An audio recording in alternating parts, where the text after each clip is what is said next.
first out gear, driving towards the sun with a rose and a gun. Feel the wind in my hair, going nowhere I swear, like an outlaw on the run. Dangerous but it's so fun, running, running, no. Hold on, don't let go. Running, running, no. Keep running.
Ladies and gentlemen, we're back.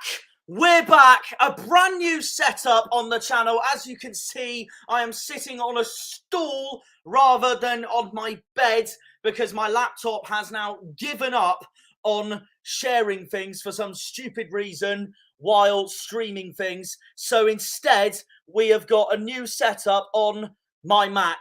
So as a result of that, this might look like I've moved to a brand new different room, but I haven't. I just look 6 foot taller. So there's that as well. Anyways, welcome everybody to a stream that I've seen Jack Ward do. I've seen 4-0 written all over it do. I've seen Callum Fowler do. So I thought before we play Sunderland, those Mackhams, this weekend, Harvey and I are going to rate every single of 24 clubs' transfer windows. First of all, Liam's going to join us, by the way. God knows when. But first of all, how are you doing, Harvey? It's been a while since. Yeah. All good. I'm just trying to sort my TV out because it just doesn't want to turn off at the moment. Okay, fair enough. Well, yeah. As you can see, guys, there's going to be different rankings, and we're gonna rank them all brutally, like from 1 to 24 as well. They're all going to have their own tier category as well, as you can see from the thumbnail, and also a bit of a surprise for you all now as I share my screen. Hang on. As you can see, I now have a tier maker account officially. So I can actually now make whatever the hell of my own tiers or etc. I want to make. And that is why my graphics are down there instead of what other people use with their graphics and all. So I've set it up already. As you can see, I've picked out a window winner, a goated summer, 2nd and 3rd, proper business, 4th to 7th, you done good, 8th to 12th, completely bang average, 13th to 18th, poor, 19th to 3rd bottom, 22nd, and then the worst of the lot, the honking stinkers of windows in 23rd and 24th. So we're going to go through them one by one. I'm not going to go in the order of what those pin images say. We're going to go in the order of my very own best friend, the Wheel of Fortune, the Wheel of Names. So I will get that up for you all now. TV's just not being nice to me at the moment. More interested on which order we go in. So, yeah, we needed to we needed to do this stream soon, so we're gonna do it. I've got my color changing lights in the background, so it's the same as me because I've now worked out that turning all my lights off actually looks better for my freaking camera. I've got my color changing lights on just to like make an effect of going through all the teams. Yeah, no, that makes sense. That makes sense. Well, how do I share straight from Right? Maker Or I to can make it into a disco. Wait there. without stops? Yeah, I'll just Right, do it. right. That looks horrible. Let's just turn that speed down. Oh, he's actually making a disco. Right, let's turn that down. There we go. Well, I've got the wheel of names up regardless. So as you can see, to make it even more randomised, I've put them in the order of clubs from the north to the south. So yeah, let's crack on with it then, shall we? I have got my personal order, by the way, already, guys. This is just a group effort one because Harvey might have some different opinions to me. Liam might have some different opinions to both of us. God knows what he'll come up with, though. Let's be honest. Yeah, well, all that really. So basically, this is like the Argyle way, but teaming up together to really think what we think, how everyone's done, pretty much. To put it that way, guys. To put it that way. Well, in Harvey's case, it's the Green Army now because we've got a new name now, haven't we? Yeah, we have. We have got a new name for the for our other channel. That's true. It's a long story. It's a long story why it's changed. I'm not really going to go into full detail why, but if you do want to find out, we all know the main reason. We'll probably end up putting a more video that on. Nathan wanted to join us, so Nathan has merged his Twitter with our YouTube, and it's just kind of worked, hasn't it? Yeah, it has. It has worked pretty well. To be fair. There's that really. So if you haven't subscribed to the Argyle, the Green Army on Twitter or YouTube, do so now, and let's just crack on with this Wheel of Fortune. So who's it going to be the first club then? Let me turn the sound off because we don't really want the sound. Well, we're heading south first of all because it looks like we're landing on Bristol City for our first club, and we have landed on Bristol City for our sound on your background anyways. Yeah, that's fine. So now I'm gonna share my screen to Bristol City's actual outs and ingoings. I have prepared on this, by the way. So let me click on them. Once it loads up. Yes, I know. I'm a 25-year-old that still uses Wikipedia, I know. Right, so yeah, this is what Bristol City have done. Sinclair Armstrong, Scott Twine, Marcus McGain from Oxford. I actually think, Harvey, they've had a really underrated transfer window, to be honest. Yeah, it has been a little bit underrated. When you look at the players they have bought in, it is from what I'm looking at. On paper, it's not that bad at all, but it depends how far they go throughout this season. But if you do look at them, Sinclair Armstrong's a little bit of an intelligent one. He's a young player. He's a good young striker who's got bags of potential. He can go pretty far. And coming from the same division rivals of QPR. So it's a little bit of a steal there for another explosive. But getting Scott Twine on a permanent, a massive deal that they managed to pull off. I'm very surprised they did, but there's a sense of I'm not surprised because they had him last year, so it's a decent pull. So other players on there, some of them I probably haven't really heard of. Marcus McNally I have heard of. McGain's come from League One, and he was instrumental. But losing Tommy Conway is massive. Marcus McGain was instrumental to Oxford's promotion. Yeah, but Tommy Conway, losing Tommy Conway is massive. Tommy Conway and Andy Vyman, they're the big goers because Andy Vyman's gone to Blackburn, Tommy Conway's gone to Borough.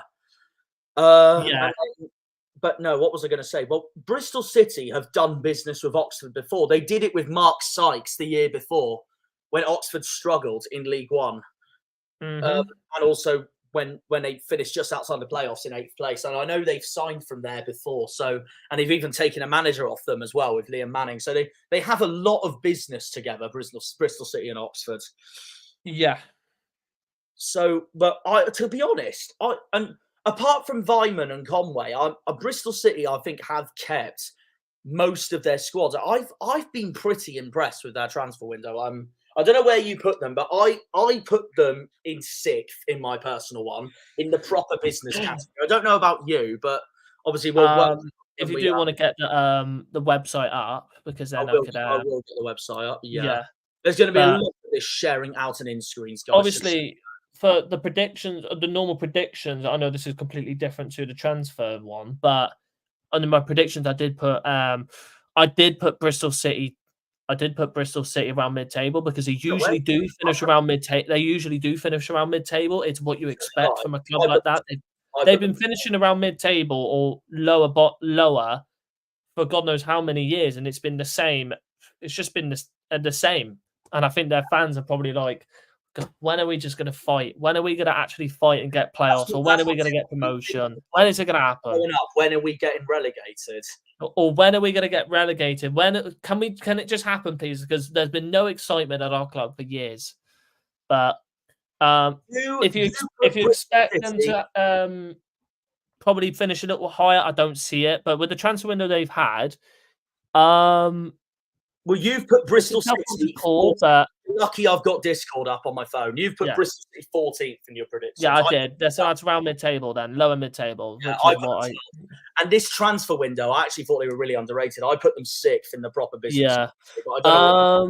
I would put them around 9. I'd put them around 9th because if they didn't bring in Scott Twine, I feel like it would have been a lot lower. It would have been a lot lower.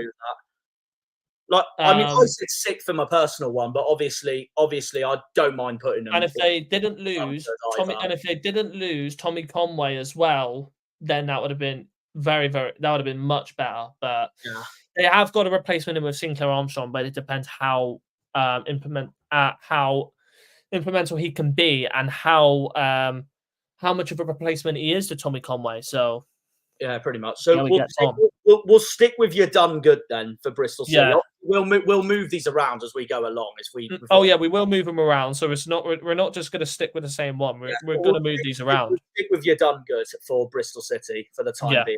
They've actually not had a bad window, to be fair. So I guess that moves us on to club number 2 almost already. We're already 16 and a half minutes in the stream because of the long intros as usual. Thank you to the 7 viewers who are in the stream at the moment. Do appreciate that at the moment. I can't speak, as always.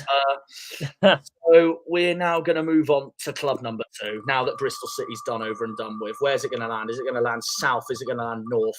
I think it is going to land north because that's Yorkshire and that could be the Mauling Tigers. I think it's going to stop at Hull, and it does stop at Hull. So we go on to the team that finished 7th last season in the Championship.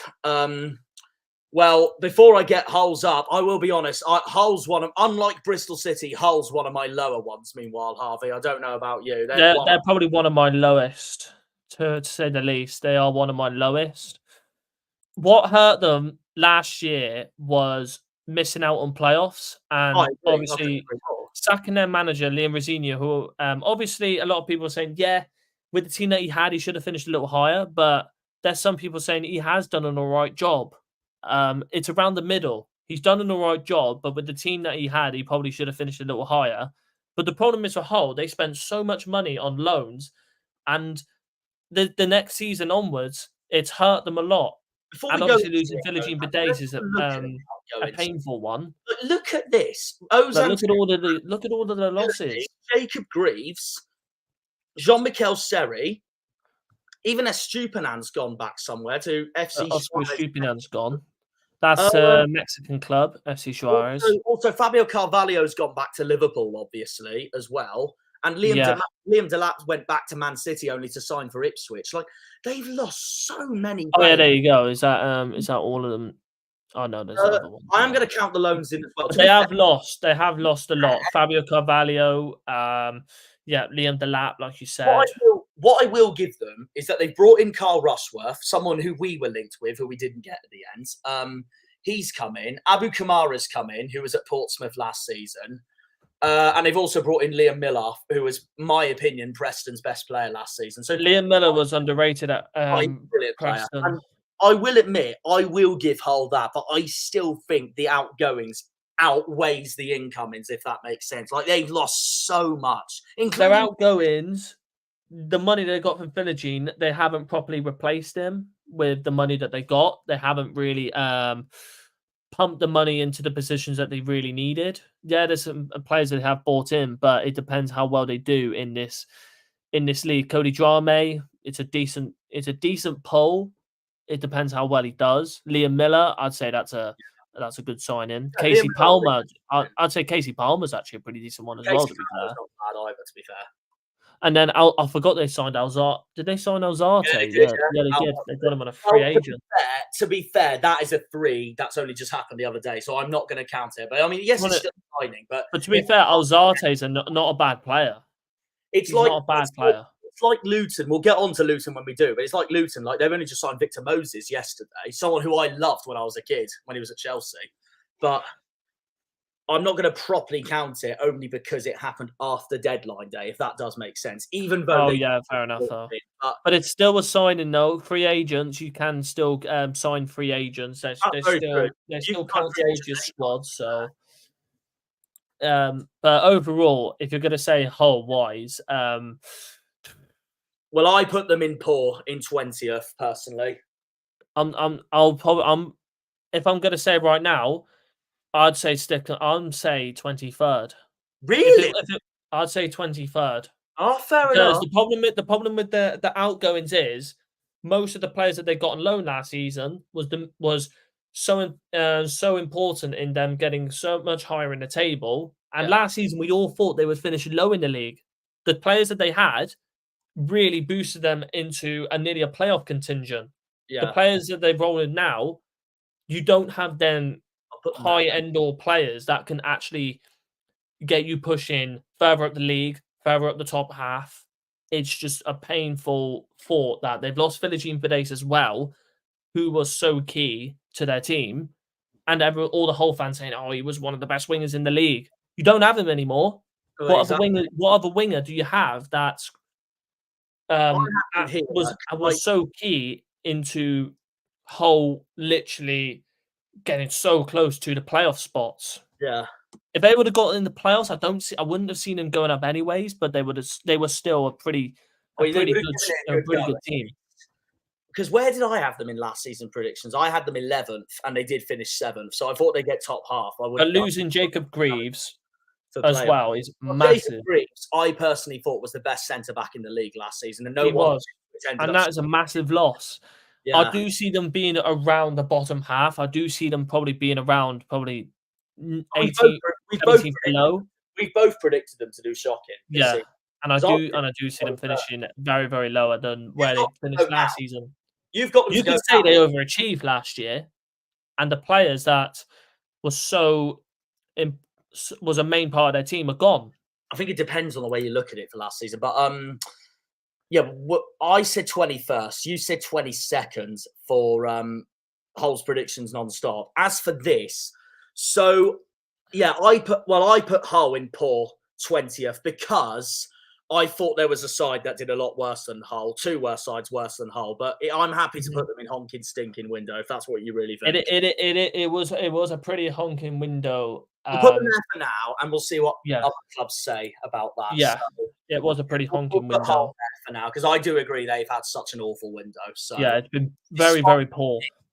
Liam Miller and all that. I'm just going to read the chat for the time being. It's not much, just everyone telling us hello. Ben Wayne scored against the USA apparently, and he did. Luton beat surprised. They've been shocking. Well, we'll get on to Luton when we do, but I will say this now: I haven't rated their transfer window at all this summer. We'll get on to Luton when we do, but I'm happy to put Hull there for now, and then we'll just see what the other clubs. I'm turning the normal light on now because it's actually hurting my eyes. There we go. It's hurting my eyes. Well, so you've given up the idea of turning your orange. Because it didn't take long for my eyes to start hurting. My ear was hurting earlier when I was recording a stream, so that was fun. Right. Is Liam jumping on or not? I don't know, but we'll jump on when he does. Back on the wheel then, I guess. We're staying up north. We're staying in Yorkshire because that is the Blades. That is Sheffield United Football Club. He'll be on shortly. Team we're going to be playing in December.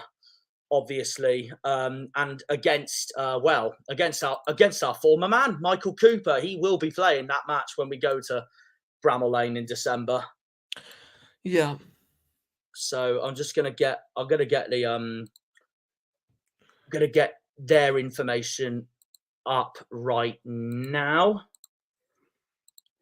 if it lets me. Right, I'm going to say this now, Harvey. If Sheffield United aren't in the top 3 for the summer window, I think it's stupid, personally, because I put them second in my personal one. I think they've had a phenomenal window. Yeah. Thrown into them going into this season. Yeah. Obviously, when I done my predictions, when did I do my predictions again? I think it was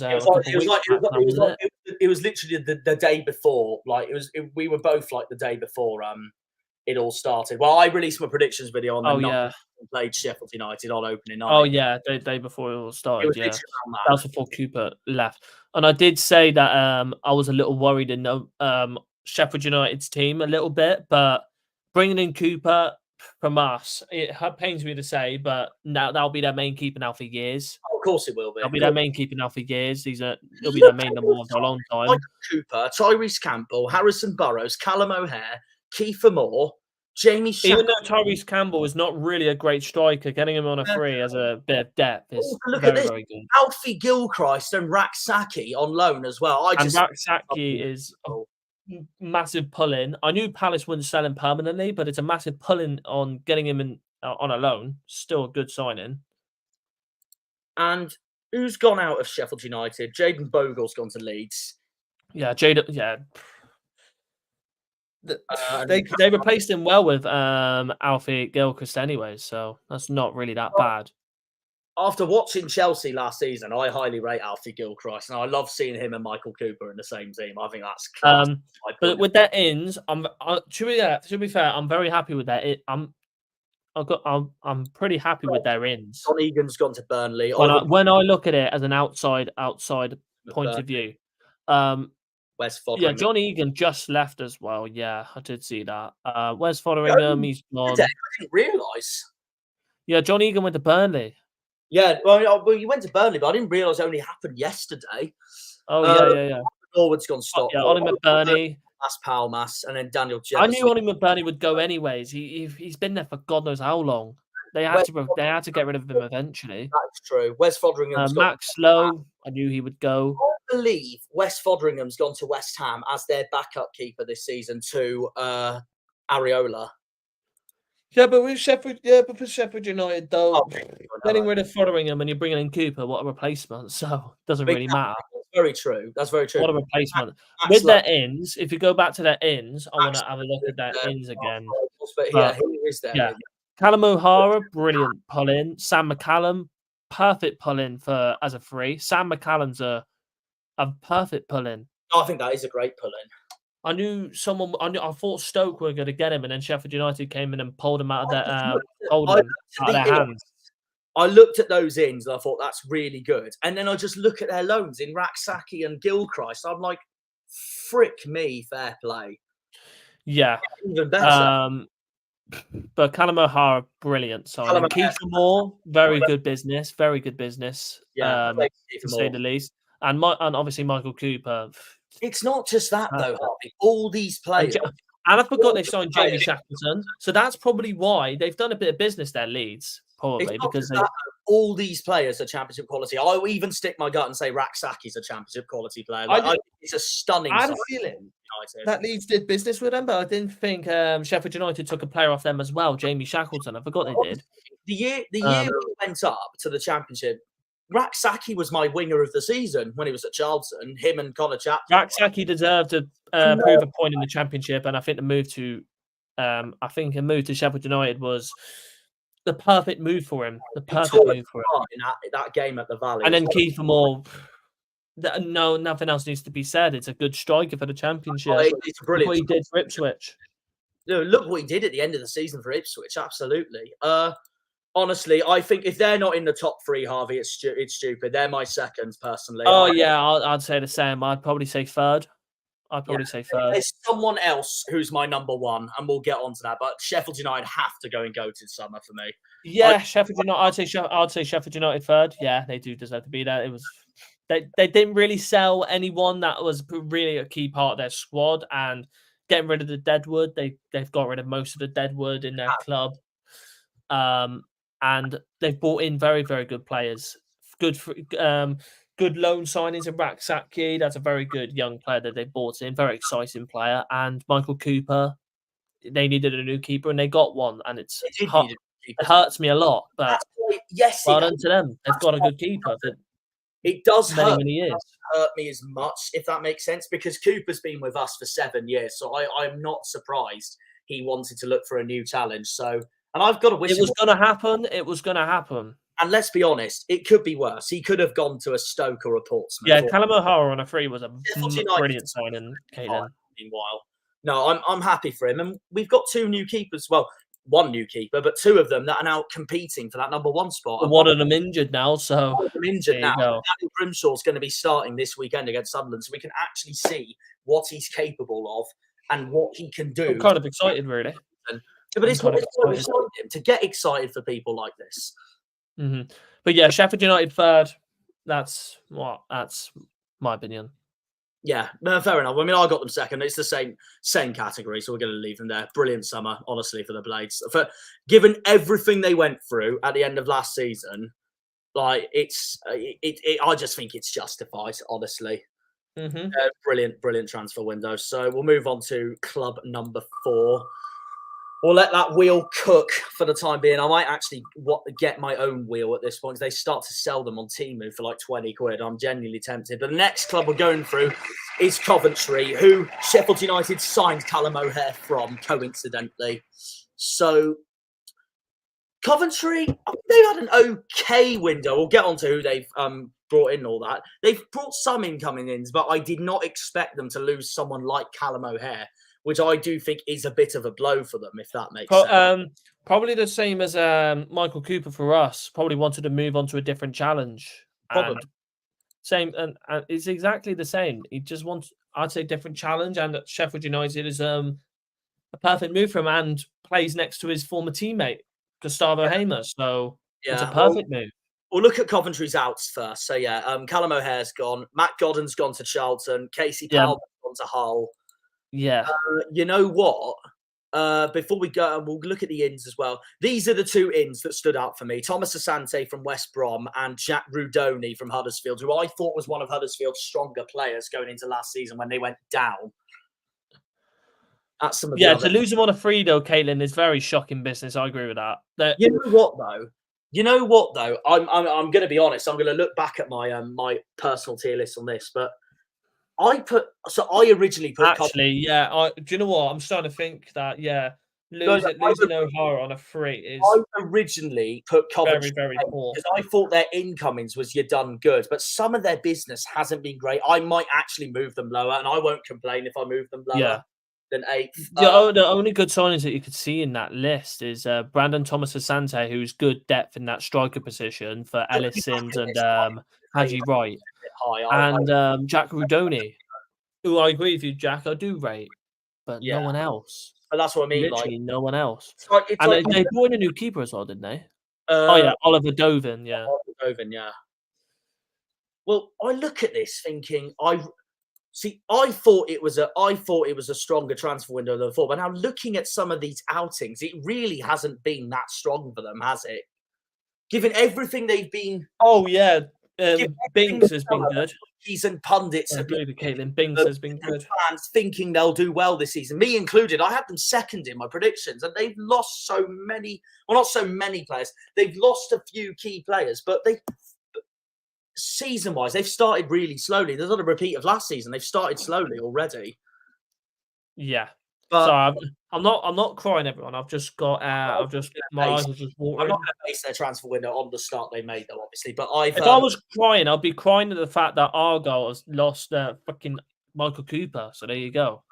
We've gone past that point now. My eyes are just watering. To be honest, Harvey, I'll be more crying that we haven't won a freaking game yet.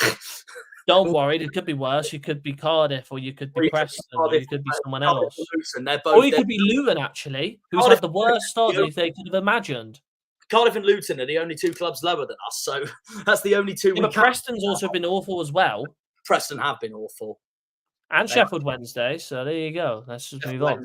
Well, they don't care if they've won a game. Look at their next 3 that they've played.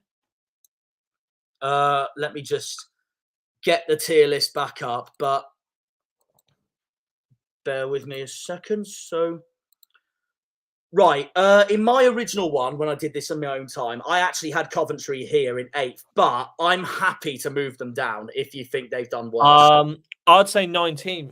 They losing Callum O'Hara on a 3 really plummets them down a lot. You know what? I think Caitlin, I agree with you on that point. I'm starting to agree. Easily, you could have sold Callum O'Hara for a lot of money.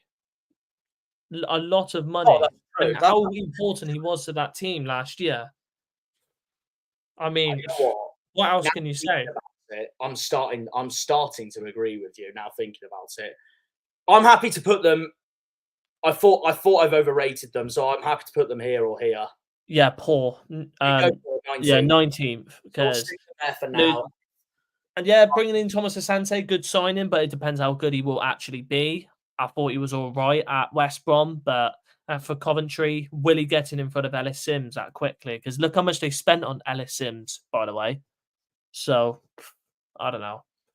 Yeah, you know what? Now starting to think about it, I do agree. So I'm happy to put them there for now. Obviously, we could change depending on other clubs, but I'm happy to put them there for now. So yeah, we'll put Coventry 19th for now. So that moves us on to our next club, whoever it is. My speaker decided to go loud nowhere. Well, we're heading south because I think that could be Millwall. No.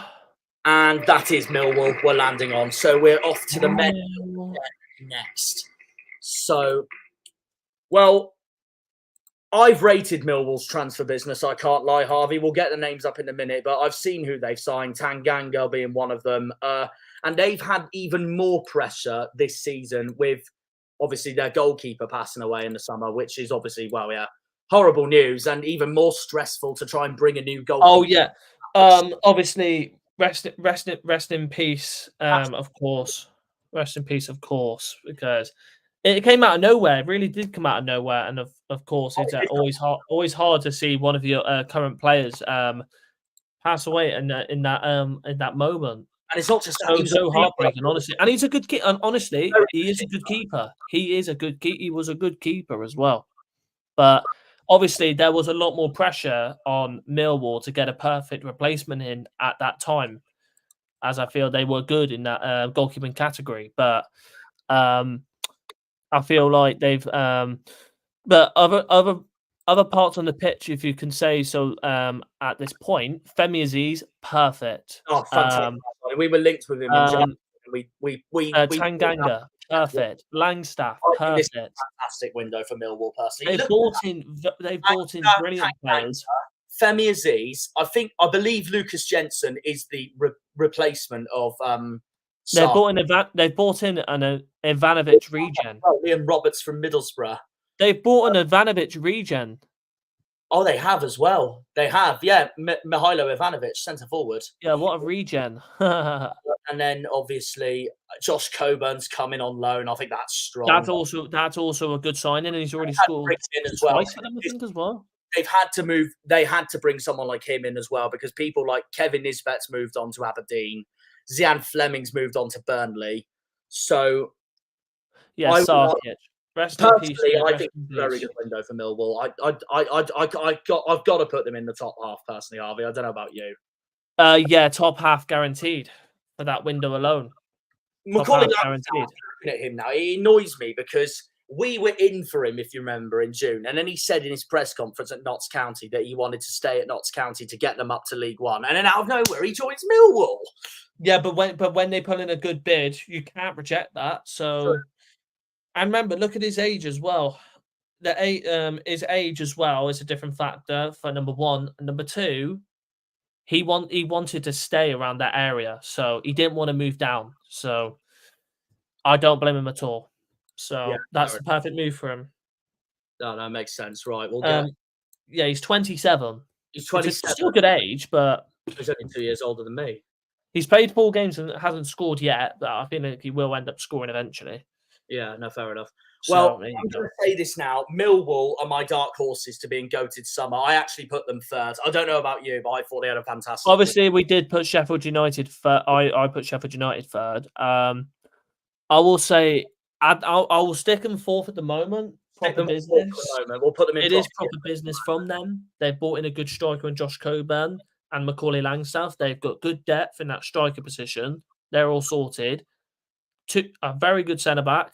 Perfect. Sorted. They'll be sorted in that centre back position now with Tanganga. But other key areas in the pitch, I feel like they've definitely sorted them out very well. And no outs.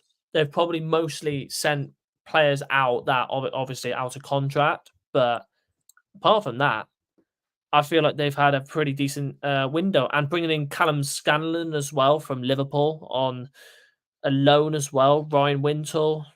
Femi Aziz, yeah, perfect. Attacking midfielder sorted. So at the moment, you could say very proper business, like from where I have put them. So I've had a comment from Kate saying, I don't think Langstaff suits Millwall though.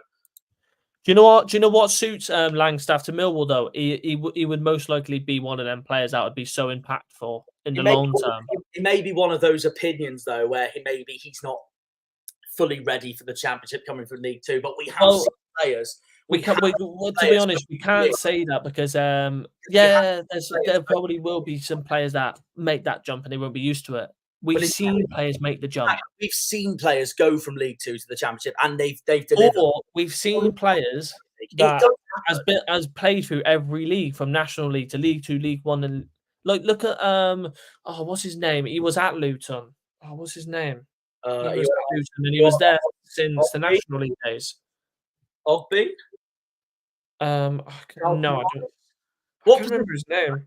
Mpanzu. There you go. Yeah.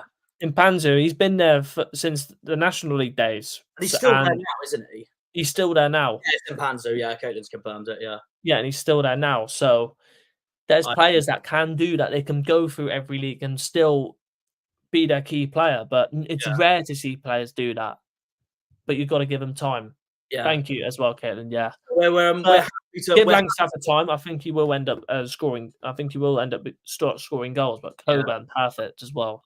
So we're happy to put Millwall in proper business for now. Then. Yeah, fourth. Yeah, no, that works. So I think they have had a fantastic window. So we'll keep them there for now.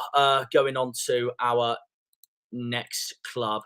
The only thing I will say is that I know I have a clear number 1 and I know I have a clear number 24, and we'll get onto those once we get. At some point, I will skip a couple of teams because I've got to sort some stuff out. But after these 2 teams next, I'll go to sort my food out. Okay, all right. Well, that works. Well, we'll so you can carry on without me. How long you'll be? Just out of interest. I'll probably end up missing a team or 2. So there you go.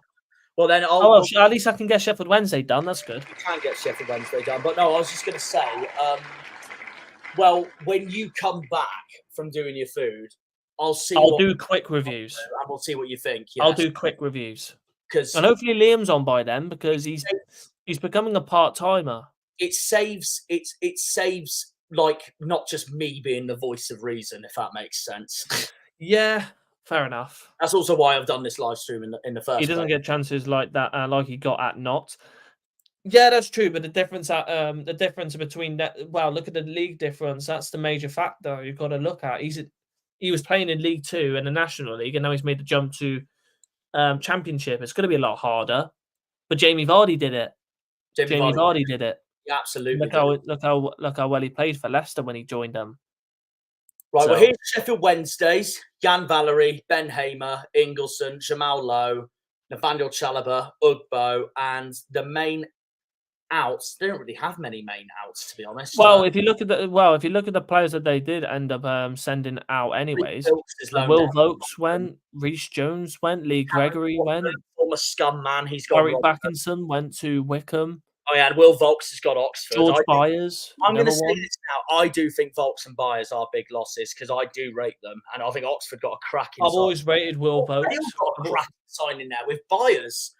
That's a freaking brilliant signing by them. I've always rated Will Vaulks. I've always said that the last couple of years, Will Vaulks has always been their Sheffield Wednesday's key player in that midfield. Will Vaulks is a promotion-winning player. They got promoted with us, obviously. So yeah. There is that as well. We'll go back to the ins. They're the main ins. Well, Jan Valery, I personally thought was the man of the match when they tore us. Byers isn't a miss though, really, as Danny Rowell didn't play him. Yeah, that's true. Yeah, but with George Byers, he was there for depth, and he was a good player that you could you could bring in at when you need him. It's always good to have players that are there to come in and fill the spot when needed. It's always good to have them players like George Byers. So, but I can get your point. You could see that they have replaced him. Do I personally think Sheffield Wednesday? I mean, I will say this now. I have rated the transfer window, but do I feel like they've sort of done like a quantity over quality, if that makes sense? I can get your point. But when you see the team they had last year, it was a broken mess at the start. But when Danny Rowell came in, he set out that team he wanted. He set out a style, and it's worked. And now he wants to build what he wants to bring into this club. And you've seen it already. Ugbo, he bought him on loan in January, and he was a very key player for them. He was a very, very important player for them, and getting him permanently is perfect. You know what Charlie McNeil, good free signing. Nathaniel Chalobah, perfect. And that's definitely replaced George Byers. Max Lowe, good signing. Jamal Lowe, also brilliant. Well, so that'll be the salt in the taste of Sheffield United fans. Jan Valery, I don't know how they managed to get him. Jan Valery, I personally thought was... Exactly, yeah. What's Caitlin said? I don't think you can judge them. Yeah, Caitlin. Exactly. But, well,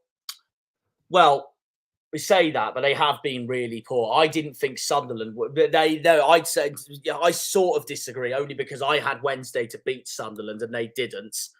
But when you look at the start that Sunderland have had, they've looked so dominant in the last. Sunderland have really surprised me this season. Like, well, as I say, this season, so far this season, like after these 4 games, they have. When I go to Sunderland, I'll talk about it anyways. It's early unless I miss it. You never know. They could be in a right dip of form, but that's with every football club.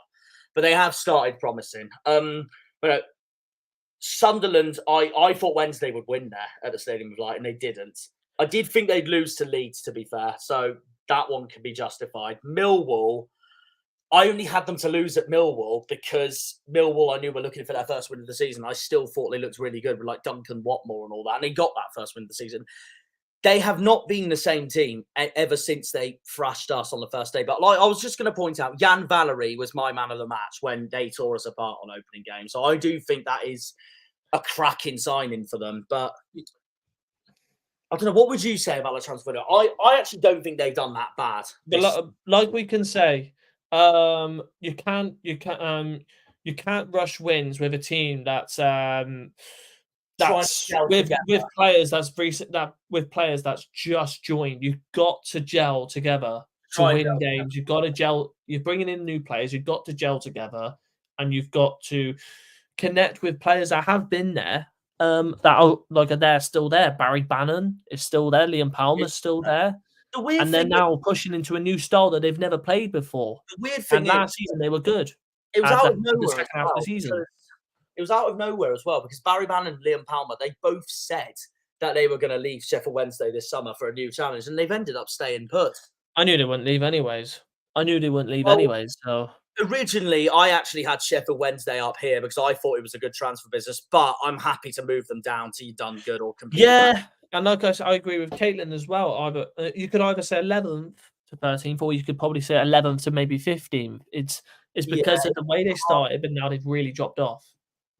Fair though, they have brought in a few signings that I didn't expect either. So But I'm happy to put them in your done good. let's just take this back a sec. Everyone thought that Sheffield Wednesday would finish very, very high this season, but when you look at the last 3 games, do you really think they're going to finish that high? Do you think they're going to finish mid-table plus? At the same time, though, Harvey, it's only been 4 games, but yes, Yeah, it's only been 4 games, but it's always key to look at the first 4 games of can their form really dramatically come up, or will it still keep on going down? Who have they got next? That's also the question. So I'm going to look it up. It's on my phone right now, so I'm going to have a brief look. They got QPR at home, which is a tough game, which is a very tough game, and QPR is very underrated away from home as well. Well, yeah, I originally put Wednesday up here because I was impressed with their signings, but I'm happy to move them down to your done good. Yeah, I'd say between 11th and 15th, then it's probably justified to put them here. I'd say just on the outskirts of your done good. I'd say 12th at the moment. Yeah, no, I'd say 12th for now. I'd say mid-table. If we would have done this after the win they got against us, they would have been in perfect business. They would have been in perfect business. But to be honest, though, the way they took these last 3 games, I knew I wasn't going to be doing this just after the first game. So the window was nowhere near finished at that time. So it had to be this month we recorded it while the window's actually over, apart from your typical free agents. But I'm happy to put them in your done good for now. So that works. So let's get up the next club then, shall we? My best friend, Mr. Wheel. Yeah, Mr. Wheel. It's actually so vital to my YouTube channel, this wheel is, honestly. It's so good. If it spins. Yeah, if it wants to spin, that'd be cool. Come on, you laggy spinner. It is a laggy spinner. Is it? Because it looks like it's going to land on West Brom, and it doesn't. It's Luton. Or is it? No, it does land on Luton. How it was going to land on Luton. I'm going to say this now. They're rock bottom, Harvey. I'm telling you now. They have done nothing this transfer window. I'm going to put them down there now. That is my 24th, Luton, for this transfer window.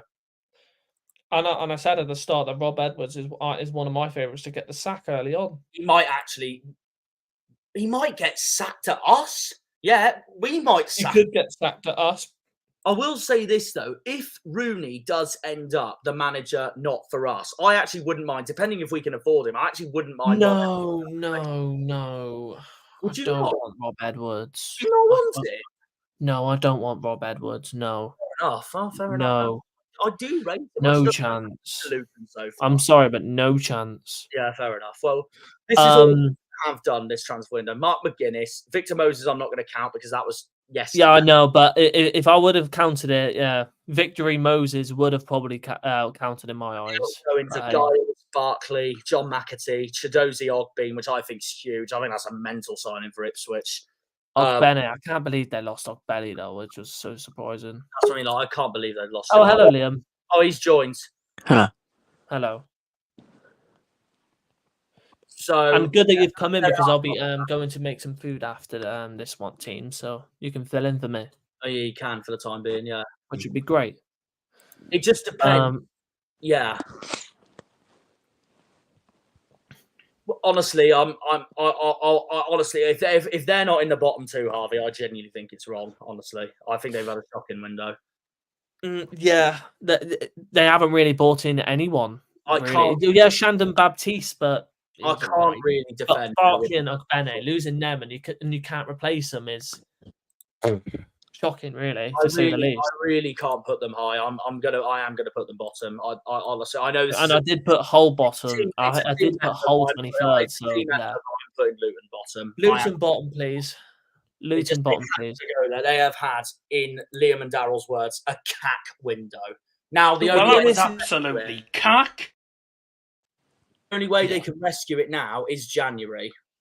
McGuinness is a good signing, but I just don't think it really brightens up their window as a whole. There you go. Yeah, no, I can see that. Right, be back in a bit, but you can take over, Liam. How long are you going to be? Like 2 minutes? I'll probably end up missing this next team. So there you go. Oh, okay, fair enough. All right. Then. Well, bye. We'll see you in a few minutes then, while you go and sort your grub out. While I get the wheel back up, how are you doing, first of all, Liam? Yeah, not bad, yeah. Yeah, not bad. I just hope we fucking win on Saturday. We've got a fat chance of that happening. I'm not confident. So we'll see what happens. Anyways, we'll go on to the next team, ladies and gentlemen. That's if the wheel doesn't choose to spaz itself out for a change. We're looking to go to a Midlands club, and we are going to a Midlands club. It is Derby. Derby's the next one.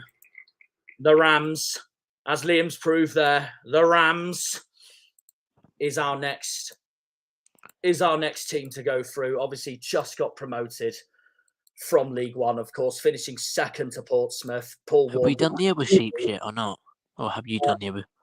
I haven't done Swansea and Cardiff yet, no. Oh, okay. So, why? Is that just so you can show that freaking picture sort of 2 more times in a row? Nah, when it's Swansea, I'll just do this. Oh, I forgot about that picture. I'm going to say this now. I actually don't think Derby's had that bad of a window, to be honest, considering everything that I predicted them to get relegated. We all have Derby to go down. And despite that, I actually don't think they've had a bad window looking at it. I think they've done impressive on deadline day as well. Who have they brought in then? Corey Blackett-Taylor from Charlton, which is now permanent because obviously he was there last season. Caden Jackson, who scored the other day, which I know he didn't do much at Ipswich, but I don't think he's done that bad so far for Derby, to be honest. New goalkeeper to replace Joe Wildsmith. I do think losing Joe Wildsmith is a little bit of a blow, but they have brought in a new keeper, Jacob Widell Zetterstrom from the Swedish League. Djurgården, I can't pronounce that. I'm sorry, everyone. But yeah, he's come in. So now it depends if he can fill Joe Wildsmith's boots at Pride Park. And they have. This is where they're similar to us, though. They have brought in quite a few loans. I mean, look at that. Jerry Yates, David Ozer, Marcus Harness, Nat Phillips. Marcus Harness is someone I would have taken at Argyle, to be honest, but unsurprisingly, did we go for him? No. So, yeah. Derby's brought him in. Derby's brought in Nat Phillips from Liam's joint least favourite club, Liverpool. Ibu Adams is quality. I do agree with that, Caitlin, from Cardiff. And then the loaned out, I don't think they're that biggies, really. Conor Hurahan's gone to Barnsley. I love the guy, obviously, because done good for us, obviously, over the years when we were in our darkest moments. Louis Sibley has gone to Oxford. And obviously, Joe Wildsmith's gone to West Brom as a backup to Alex Brom.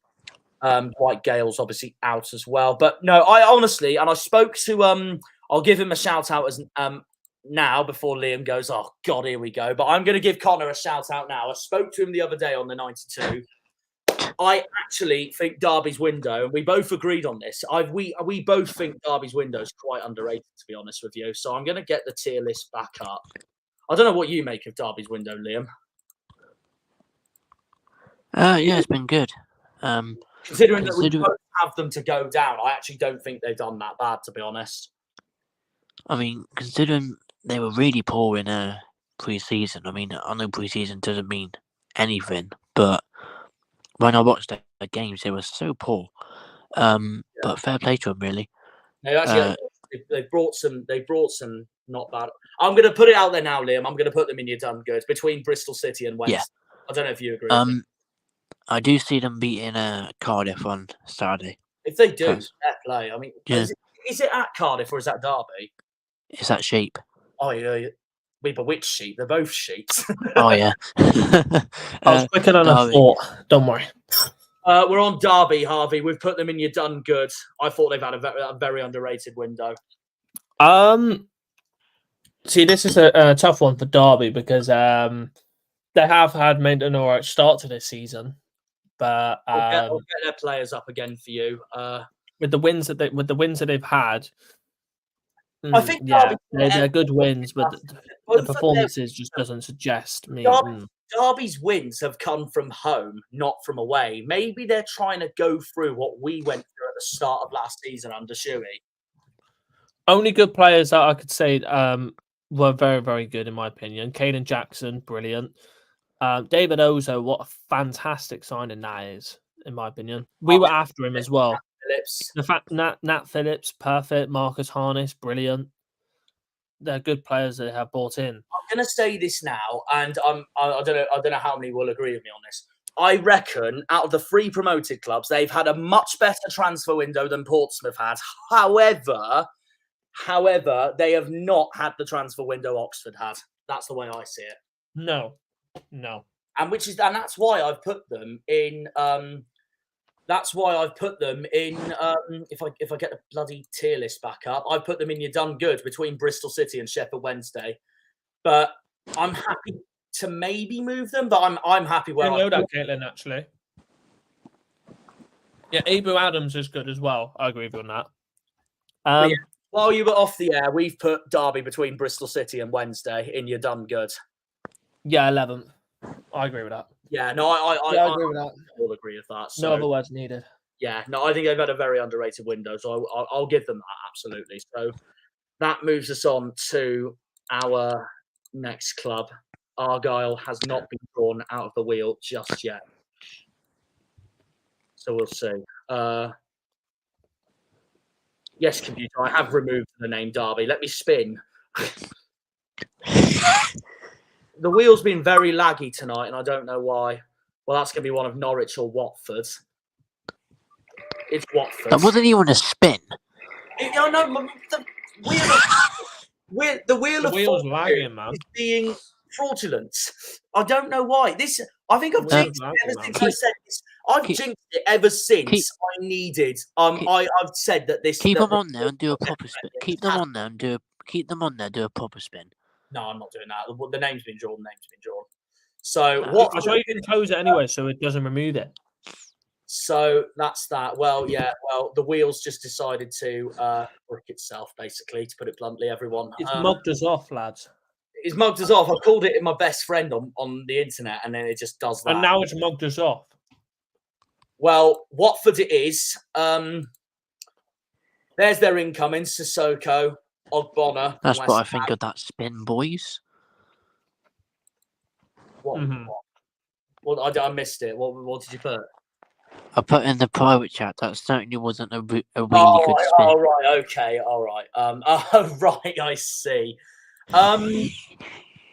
Watford, for me, I don't know about you two, but I think they've had a really bang average window. Look at those outgoings. Asprilla, Wesley Hout, who I thought was their best player by far last season. Big loss there. He's gone to the Saudi League. Ismail Kone's gone. And who have they brought in? Brought Kaiki Almeida. I didn't know that. What the? Bayo's back in for another season. I didn't know they brought in Kaiki Almeida. What the hell? Well, Bayo's back in, who always mugs off Rosevere's championship predictions weekly. Bayo's shit. Honestly, Bayo is shit for me. Rajovic has been loaned out as well. One rule, I never predict him to score. Of course, Rajovic gets loaned out days after now. they freaking knock us out of the Carabao Cup. Fuck's sake, Watford. If you look at the signings they made, though. Yeah, there's Ogbonna, brilliant. Doumbia, I'd say that Mamadou Doumbia. I thought he looked good when he played against us. Musa Sissoko, I don't know how they've managed to bring him in, but fair enough. Brilliant. Yeah. Brilliant signing. How old is Musa? Yeah, I'm not impressed. I'm not impressed with Watford for loading up Rajovic. This is what I think of them. You absolute cunt! Oh well, that's it. I've been demonetised. Thanks, everyone. I wouldn't say they're as low as Luton, but I think for Watford, I think the outgoings outweigh the ingoings, but I do think some of their ingoings, like Harvey's just said, if that makes sense. Mm-hmm. Yeah. Yeah. So that's just what I think. I'm anyway. But with Watford, though, with the players that they brought in, Tom Cleverley has now moved to a style that he feels more suited, like going to a free back. I feel like that suits that team quite a lot. And then playing with a striker that will. Have they still got? They got Rajovic. Yeah. Rajovic went literally on deadline day. Oh, did he actually? Literally so he scores against us and then dips. So he scores against us then dips. Yeah, literally that. That's what I've just been saying. You He bastard. He just goes, "Sorry, boys, I'm out." Yeah, Right, that's my goals. I'm out. yeah, pretty much. Well, I put Watford in my personal one on completely bang average, in the lower end of completely bang average, but I'm happy to move them. I'd say bang average at the moment. Yeah. They have pulled in some good players. They are pretty high in the league at the moment, but it's too early to call. Oh, I don't that's see them it. staying there for that They long. have proved me wrong so far. They have started pretty well. But I don't see them staying there for that long, so No, neither I do I. do see it being bang average at the moment. And they got their first defeat of the season only just last weekend at Bramall Lane, losing 1-0 to Sheffield United. Exactly. So, but we'll see how they do. Who've they got this weekend, Watford? I'm going to look it up. Cov. Oh, there you go. That's going to be... I They said to have Liam got- that to has be a very fair, Watford are at home, so you never know. If it was at Coventry, I'd understand it more, but it's at Watford. So I said to Liam that's Um, got either a nicker or a draw written all over it. yeah, I don't know. Coventry have a Coventry have a good record at Watford. Yeah. See, that's the thing. That's why I Coventry think they have can get a Coventry draw. have started really slowly as well. They always do, though. They did last season as well. Yeah. Oh, yeah. Jefferson as well. That's a good signing as well. We'll keep Jefferson. Watford That's what I in. wanted at Argyle. We'll keep Watford in bang average for now. That's what I wanted at Argyle, Caitlin. Jefferson. Oh, yeah. And we'll see if we move anyone else. Now, for the next time, we're going to watch this wheel be fraudulent, I believe. Because it's spin. Thank you. Oh, it's actually spinned. Thank God for that. It's only just missed us. It's on Sunderland. The league leaders and who we're playing this weekend at Home Park. The most northern club in the EFL is next. You say the most northern club, but there's another club that you Well, probably forgot about. Not in all of England, because that's Newcastle, but like in the EFL, it is Sunderland. Yeah, but what about Carlisle? Oh, they're very well. It's one of Sunderland or Carlisle. I think Sunderland are just further north. I mean, Carlisle's a lot closer to us than Sunderland is, but they're both very northern. Well, Sunderland have brought in Alan Brown from Preston, who I thought was one of Preston's better players, just like what Hull did with Liam Miller. Ian Poveda from Leeds, Simon Moore from Coventry, and then, their main house is obviously Jack Clark, who Ipswich once again raid a quarter of the championship once more. I'm just going to put this on the screen because we did Hull earlier on. So there we go. Okay. Oh, yeah. Okay. So Elliot Embleton's in, Jack Clark's in, Alex Bass or Bass, however the hell you pronounce it, is in from Notts County. He'll be a backup keeper to Anthony Patterson, obviously. Yeah. And then Chris Methan from Bournemouth. Jay Matete's gone to Bolton this season. Love the guy, obviously, for obvious reasons why.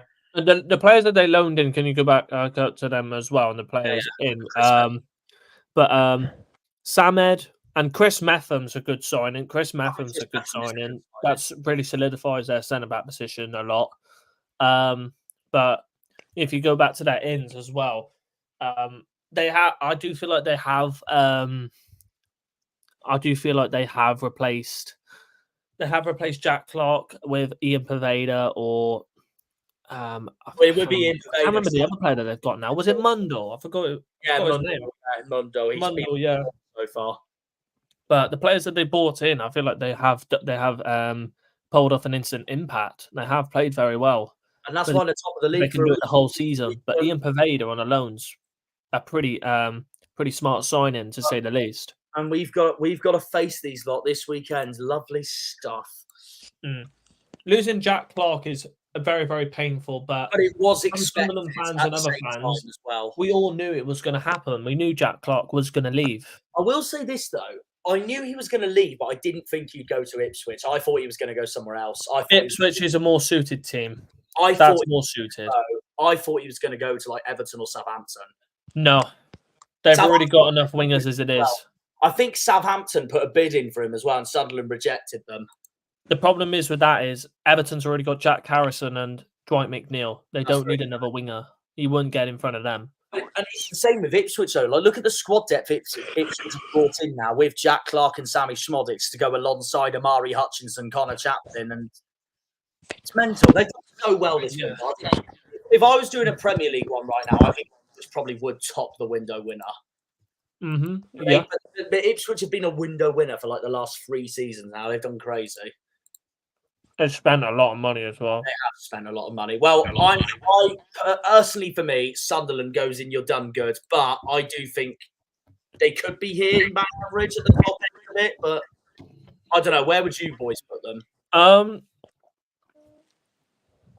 I'd say probably above Average. Bristol City. I think I'd put Bristol City 8th or 9th, but I'm gonna put Sunderland 8th. Okay. With the signings they have brought in, Chris Matham, perfect signing for their centre back position. They needed a centre back, and he's got perfect Championship experience. He has got perfect Championship experience. I don't think they brought in Mundell this season, but I don't think they brought him in. But this season, he might have been last season or something. I don't know. Might have been last season, yeah. But Ian Poveda, I'd say, he is a good winger that will definitely get good game time. We saw how impressive he was at Sheffield Wednesday under Danny Roll at the end of last season. So that's that. But yeah, I'm happy to put Sunderland there. Yes, and the players that Sunderland have bought in, they've already made an instant impact. Look at the games they've won. Yeah. So we can really say they have played very, very well, and the signings have played well as well. So they've done well. We'll keep them there for now then. Yeah, I think it was January. I think you're right, Caitlin. Yeah. I was probably thinking of the January transfer window. Okay, fair enough. Right, well, we'll move on to our next team then. So we'll get that. We'll get Captain Laggy up right now. Would you agree with Sunderland in you're done good, Liam, by the way? Yeah. Okay, fair enough. 100%. Well, it's missed us again. We're staying up north. I think that's going to land on Burnley. The greedy buggers who tried to get Whittaker on loan. So the Clarets we move on to next, who everyone would thought would win the league. Well, not everyone. Most people thought would win the league in their predictions, and then your typical Twitter people going on and on and on, going, "Oh yeah, they'll absolutely smash it with the way they smashed Luton." I'm like, it's been one game. They've lost to Sunderland. They've drawn with Blackburn, so that tells you everything. Anyways, this is who Burnley have brought in. Meanwhile, and just look at that. That just screams expensive. It does scream expensive, but they have the money to do that, so you can't really say anything else. They're literally when you see the players they bought in, it just shows how much money they really do have. I'm looking at it right now. Mike Tressel on his undisclosed fee, yeah, fair enough. And Hannibal Mejbri, by the way, fair enough that they've managed to get him. I know this might be an unpopular opinion, but I still think Václav Hladký's move was stupid, because why would you leave Ipswich from your number 1 to be Burnley's number 2 behind James Trafford? I don't get it at all.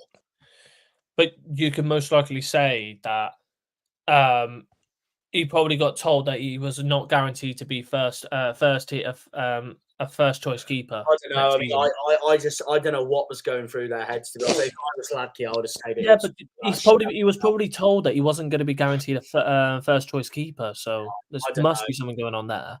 It's mental, because I still think he was a big part to it. Yeah, exactly. He wouldn't have been number 1. The thing is, he was a big part to Ipswich going up, Hladký. I don't understand the move at all, and I will stand by that. Hannibal Mejbri, good signing. Joe Worrell, good signing, and he's a very, very established Championship centre back indeed. Hladký, yeah, I still don't believe. I don't know why they did get him in. I do think he's a better keeper than Muric, and as much as I looked likely to leave. And as much as I love him, for him being from Cornwall, I don't think Walton's ready enough to be number 1 for Ipswich in the Premier League. I agree, Will. No. I agree, Will. But can we get him off our screen? Because we don't want to keep on looking at Will on the stream. Bloody hell. What a guy. I was watching that with my siblings the other week. All right. But Josh Laurent as well, yeah. But when you look at their outs, by the way, when you look at the outs that they've had. And this is the reason why I've plummeted them down a lot further. Look at Goodman. He's gone. What's Goodman? It says here. Because they bought him back in. Yeah, they bought him back in, but on a free. There's some free Because agents. his contract. Because Straight his down contract. here, out to the South League straight away. Yeah, because I think they must have triggered an extension, but then Goodmanson left, as he probably thought he wasn't going to get anywhere near the team. But yeah, look, told you, Coutinho left. I still can't believe Coutinho's gone. Told you Coutinho left. Weghorst went, Darragh O'Shea went, Zaruri went, Birch, Sander Berge, Scott Twine, and look at Odobert. Odobert, 31 million quid. 31 million pounds for Odobert. That's insane. The loans include Zian Fleming, Jeremy Sarmiento, who was also at Ipswich. Sarmiento's a brilliant signing. Zian Fleming's also a pretty good player. And then the loans out, including Michael Obafemi, obviously to us. Big up Obafemi. Love him. Former Premier League player himself, anyways, because he was at Southampton when they in the COVID season. Yeah, love Obafemi. So brilliant. And Jack Cork has retired. So, but you could say with Burnley, they've sold pretty well. They've made a lot of profit. On players. Odobert, for example, I don't know how they got 31 mil for him, but if you look at it, he is a good. He has very high potential in the league. So can't really say much about him. But when I saw him in the first game of the season, I was like, goodness me. Well, I don't think he looked ridiculous. Great of a window, to be honest. Well, I put them in completely bang average. I don't think they're anywhere else, to be honest. On a whole, I'm gonna say 10th. I disagree. I do disagree. I don't think it's been that good, to be honest. You do say that. I can understand why they've let go some players, and some of the players they bought in don't look interesting, to say the least. But when you look at it from an outside point of view, they've made massive profit, and they've replaced them with players that are on the cheap and are Championship experienced. They've made massive profit from players that you could say probably wanted to leave. Players that are too good for the Championship. Odobert, isn't that sort of expected, though, in a way, considering the amount of money they've got from these parachute payments have just gone down. What I'm trying to say, but with their parachute payments going down, they had to make profit somewhere else, and they've made profit in the transfers very well. They've been anywhere near like Sheffield United this transfer window, but they've been an awful lot better than Luton. Yeah, but when you look at Burnley's team as a whole, their team's already good enough to stay in the top. Even if they've sold some good players, their team's still good enough to fight in the top half. They're adding on to players that have. They're adding on. Hannibal Mejbri is a very good signing, and he'll be part of their main team for a very long time. Other players you could possibly most likely say as well: Joe Worrell, good centre back, replacing Darragh O'Shea. And who was that? Who was that other winger that we just mentioned as well? That came in on loan. Forgot his bloody name. Oh, it was Sarmiento. There we go. Yeah, that's it. Yeah, good signing. I've still got the other screen on my screen. I think I definitely will. I will put them 10th. They've had a good window. They've sold very, very well. They've made fantastic profit. And I put them completely bang average. In that the case, then Liam's the deciding vote. So whoever he prefers, out of me or Harvey, we put them there. So yeah, Sarmiento's a good signing. Yeah. Yeah.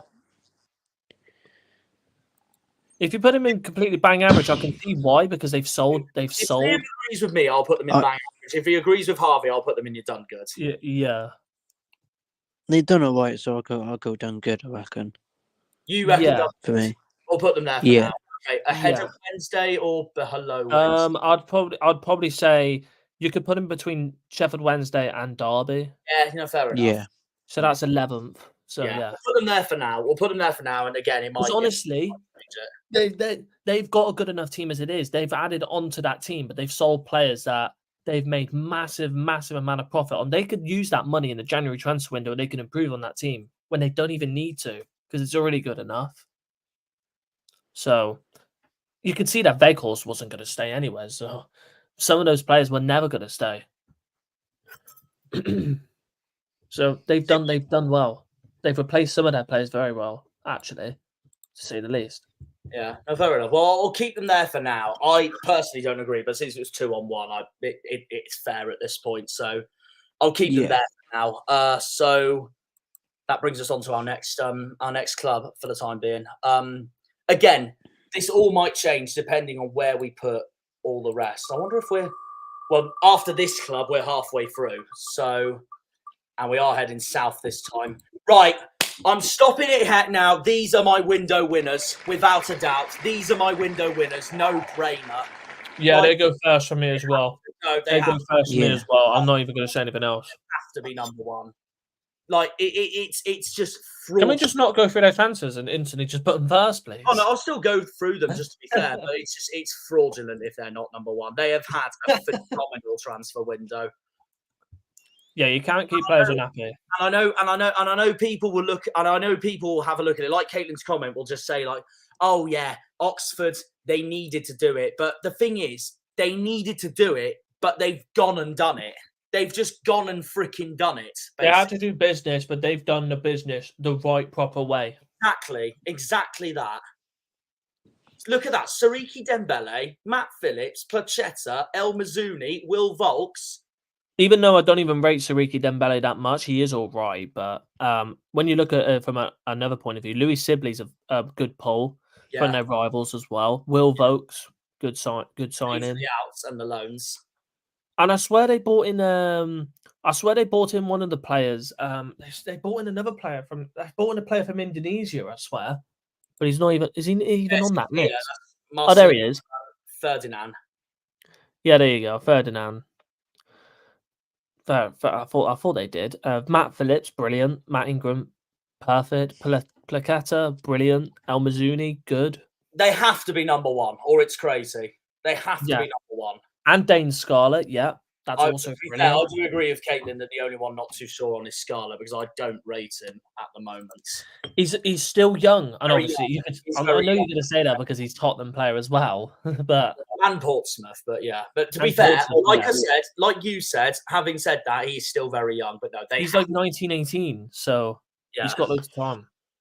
But yeah, they deserve to be window winner, in my opinion. They do deserve to be window winner. Like definitely. Just get that done quickly. I know, and like I said, like I know there was pressure on them to deliver this transfer window, but they've just gone and freaking done it. And like you said, they've just done it the right way and smart way possible. Mm-hmm. They have to be number one, or it's ridiculous. Everyone has said they're number one. Jack Ward, Tom, Callum Fowler, everyone said they've been number one this window. Mm-hmm.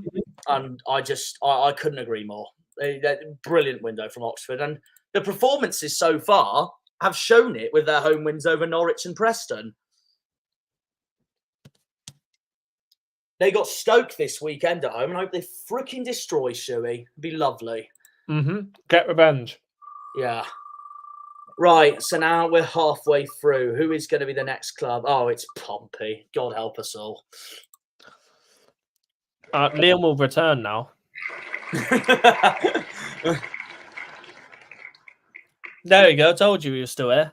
Well, okay. Bias aside, I will say this. I do think they've had the worst window out of the three promoted clubs. Yes, you can argue that they didn't need to do as much as Derby or Oxford, hence why they won the league last season. But they really haven't done as much as Derby and Oxford. But I still don't think it's been that bad of a window for Pompey. This is who they brought in. Josh Murphy, to be fair, is a very good signing, as is Matt Ritchie. Yeah, they have brought in some decent players there. Sorensen is another one. They are going down. Schmidt, decent. But the only player that brings it up quite a lot is Matt Ritchie. He was one of their former players, so it's not really a surprise. Silvera from Middlesbrough, yeah, another one. Freddie Potts from West Ham. Yeah. But they're out. Look how many outs. These are all the out of contracts. But it's not just that. I know this isn't an out, but they've been also badly damaged this summer with what happened to Colby Bishop in the office. Yeah, Williams on a free. Yeah. I know Colby Bishop's still I forgot they got Jordan Williams, yeah. Colby Bishop's still a Portsmouth player, obviously, and he'll be back second half the season. Andre Dozzle, yeah, another one. What's happened with Colby Bishop hasn't helped their cause one bit. Yeah, it really hasn't helped them at all. But Kobe Bishop does recover, and hopefully does come back to playing football. Yeah, no, absolutely. Well, I would personally put Pompey Yeah. completely bang average for this transfer window. It hasn't been bad, but I don't think it's been brilliant. Yeah, I don't need to add anything else because I do agree with you. They'll bang average window. We'll put them in bang average now. Now it just depends where. Gonna go and get a drink. Before you do, would you put Portsmouth ahead of Watford? Because I personally would. No. Really? No. Fair enough. I personally would. Meanwhile, No. Preferred their transfer window to Watford's, but I think they no. But the thing is with Watford, the main thing that puts Watford over Portsmouth is the signing of Sissoko. Yeah, that's my honest opinion. With Portsmouth, yes, they brought in Matt Ritchie, but no one else really stands out to me as that key signing. I do think, though, at the same time, Watford have been more outweighed with their outgoings than Portsmouth's outgoings. Like, Watford have lost Wesley Howe, who I thought was their best player last season at centre-back. Probably have their main centre-backs, meanwhile. But they bought in Ogbonna. That's the thing. They bought in Ogbonna, who's replaced him. That is a good point, to be fair. They've already replaced him with Ogbonna. Personally, I think Pompey's had a better window than Watford. You think otherwise. Liam... What do you say then, Liam, if you're there? He's casting vote again.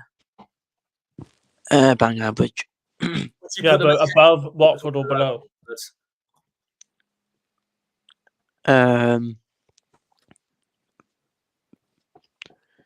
Above Watford. Oh, okay. Well, then they're going ahead of Watford. I was not expecting that. You know what I was expecting from Liam? A typical reply going, oh, yeah, well, it's Portsmouth. They could do one. Yeah.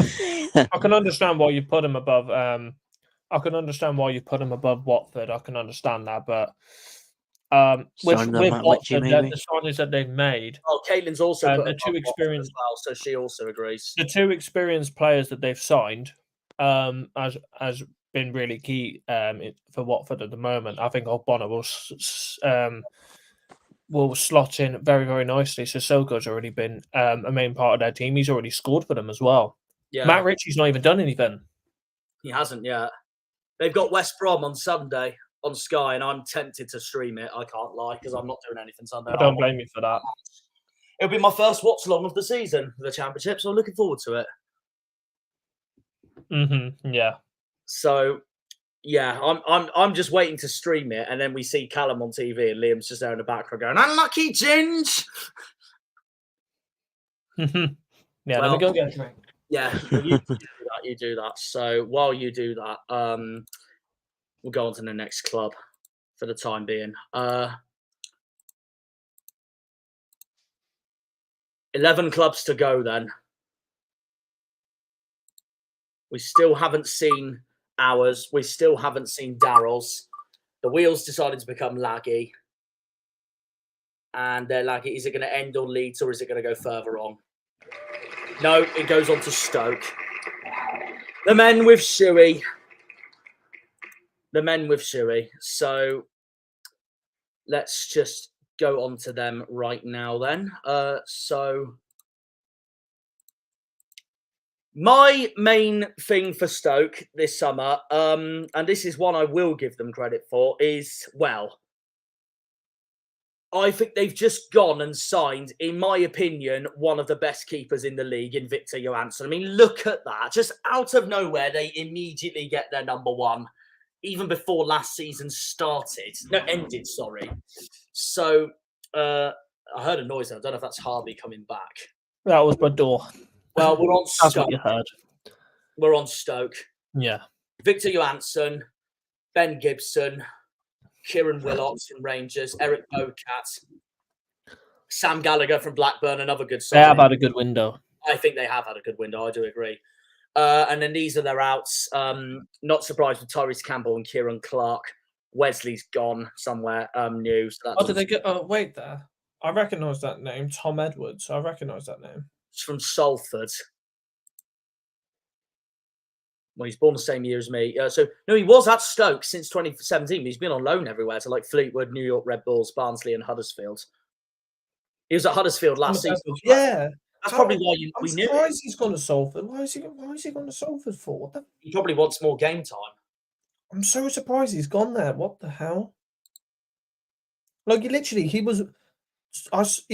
used to play for Stoke. Before COVID, he was one of their main centre backs, and then he just kept on going on loan. I'm surprised they've got rid of him to Salford. Goodness me. Goodness gracious.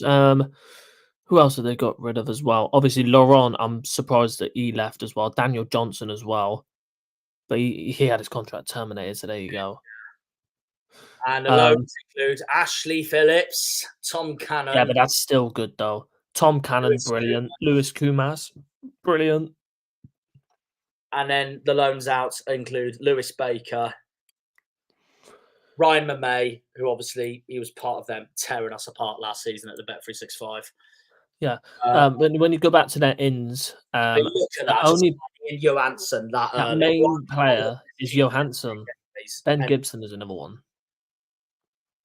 Ben Gibson's another one. I do agree that I think they've had a very good window, and I'm going to get the tier list up now. But in my personal one, he is a really, really good striker, Chester.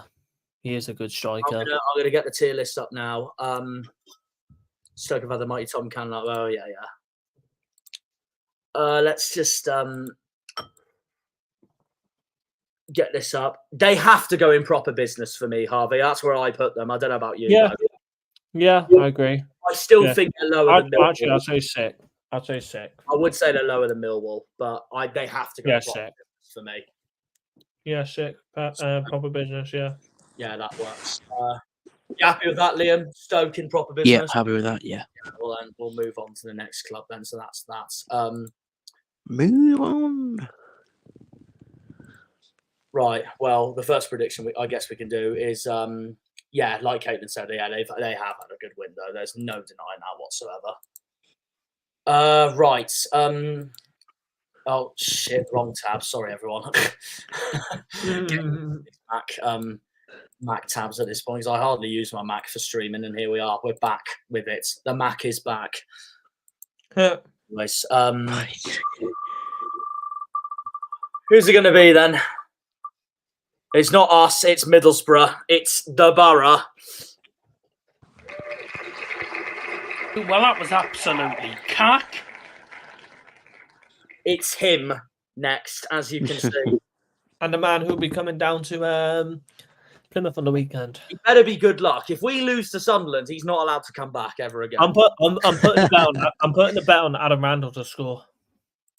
If we get hammered by Sunderland, he's the reason why. So you better bring us good luck. Dow to put a bet on Adam Randall to score him. No, because knowing our luck, we'll bet on it and it will go horribly wrong.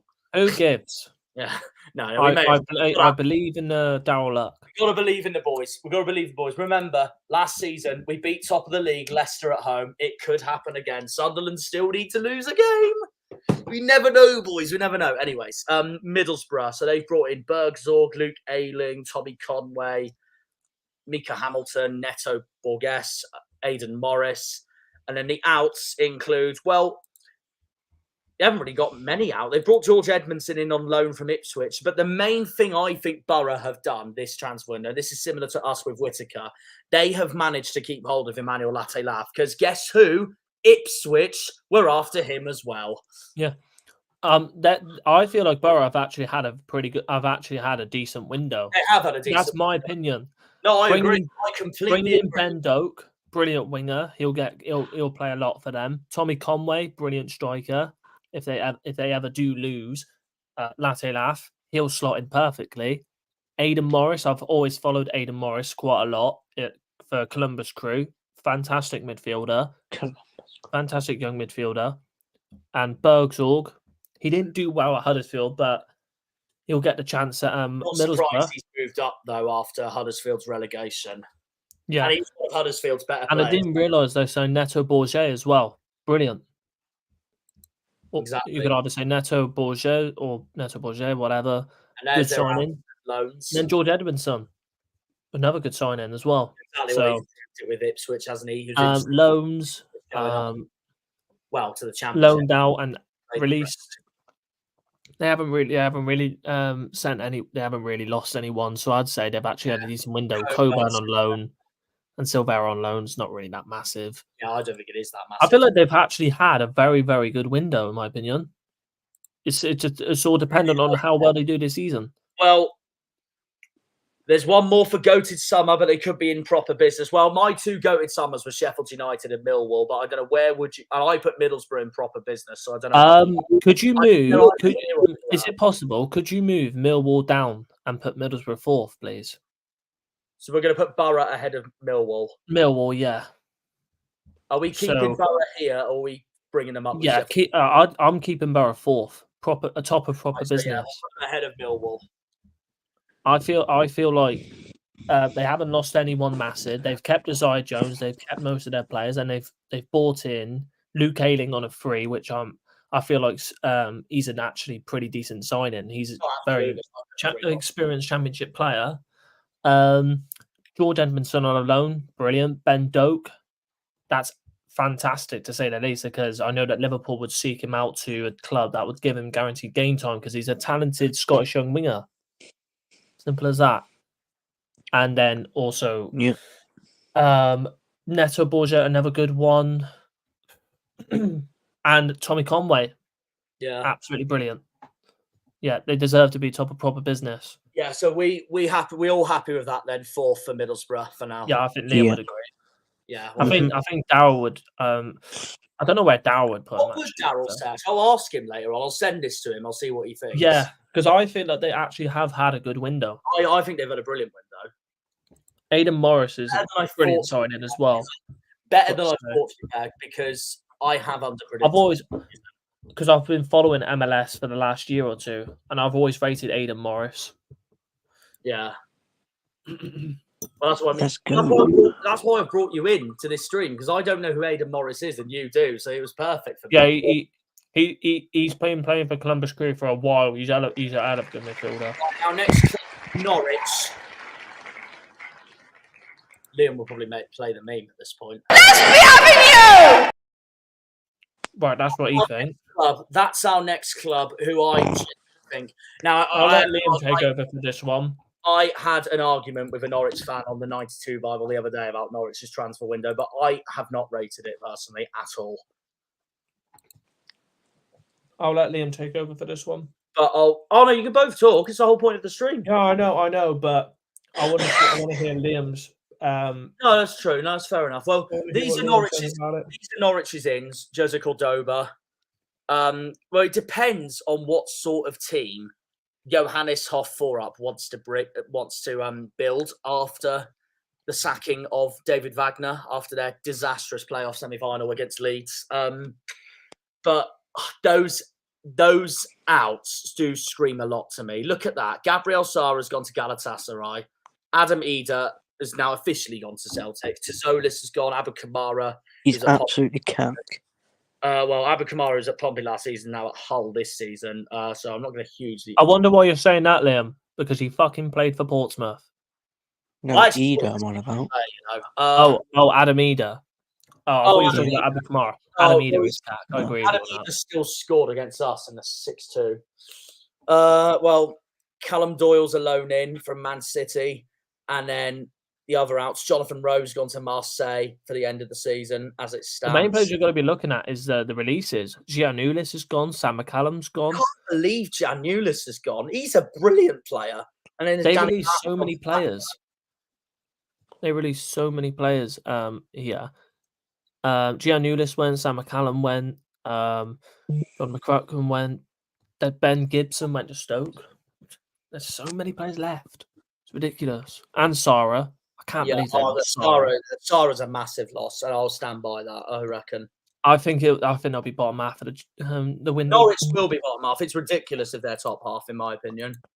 Yeah. It just now depends where bottom half they'll be. All the Norwich fans will still say, "Man, they should be in the top half." What are you talking about? I had an argument with a Norwich fan on the 92 the other day saying they should be top half. I was like, I don't agree at all. Fucking top half. I'm sorry, you lost Sarah, you lost Ben Gibson, you've lost Giannoulis. How many players have you lost as well? the excuses they were saying was pretty much, oh look, once Johannes builds them and gels them all together, we'll be cooking, and then we'll be playoffs. I'm like, I'm not basing your window off that. And then you're like, oh, and we look good the first few games. I'm like, I'm not basing your window off that. Norwich are poor for me, and I put them 21st. So I don't know about you guys. I don't not at all. Yeah, below Coventry, I'd say. Yeah, Coventry. Coventry, we put 19th, so I'd say 20th for Norwich. Their window has been poor. They have a poor window. Their window has been very, very poor. They've brought in a couple of signings there and then, but the players they've lost is massive. Yeah, I'm happy with that. You happy with that, Liam? 20th for the Canaries. Bowl out. Yeah. Right, well then that moves us on. So yeah, well we're sticking Norwich and poor, whether their fans like it or not. So I guess that's that. As we show, football, opinion, sports. At the end of the day, it's that opinionated, anyways. The next club, what will the wheel do then? That could be. I know it's not us. It's missed us again. It's going to be Preston. I think it's going to be, and it is Preston. Preston North End is the next club in this window. What a torrid, I'm going to say this now, what a torrid last few months this has been for Preston.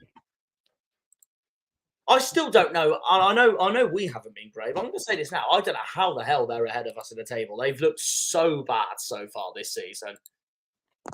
We might actually beat them this time next month. Don't jinx it. Oh, yeah, no, true. Well, that's what I'm saying about this weekend, though, as well. Anyways. But, yeah. Preston, that's the best thing to do. Really busy summer for Preston. Obviously, Ryan Lowe's already the first managerial casualty of the season. He left immediately after their defeat against Sheffield United. Yeah, mutual consent. Mutual consent. Paul Heckingbottom's come in. He still hasn't changed their form, and this is what their transfer window is. Not many ins, not many outs.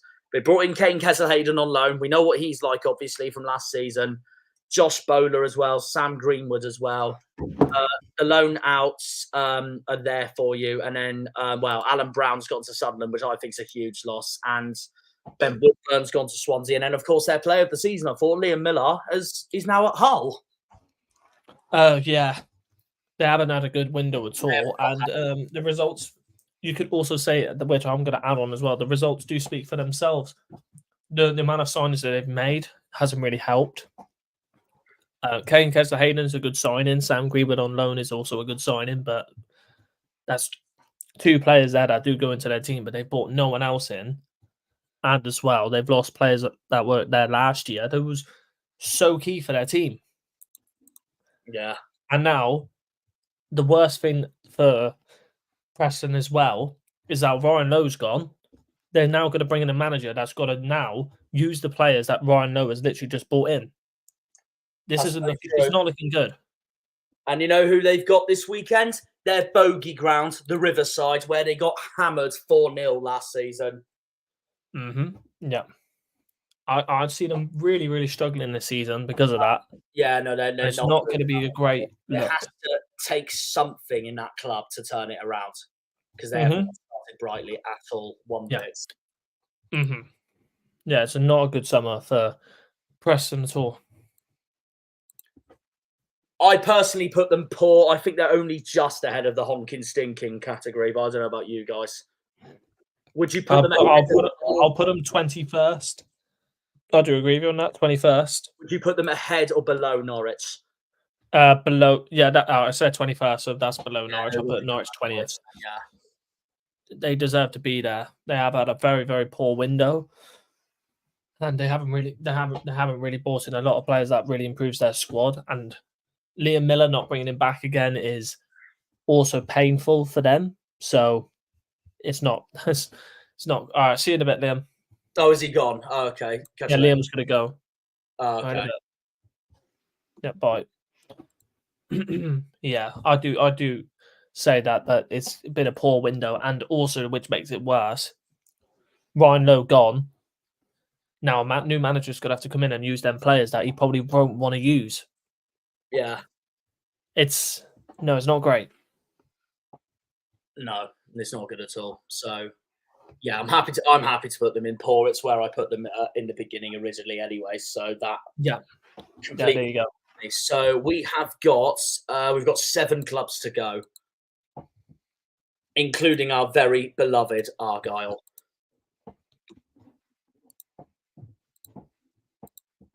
Thank you to the 10 viewers who are still tuning in for now, but we have got 7 clubs to go. I knew it'd be a late stream, but there we are. Fair play to you guys. Love the lot of you. We're on to West Brom next. Carlos Corberan's lot. I've rated their window. The team who are currently second in the league. It's our next away game. We go back to the West Midlands next week. So, and yeah, it'll be a very tough task indeed. It's always a hard place to go, the Hawthorns. We got a 0-0 there last time, so who knows? Mm-hmm. They are second in the league for a reason, behind Sunderland. Well, these are their ins: Joe Wildsmith, Devante Cole, Callum Stiles, Mickey Johnston from Celtic.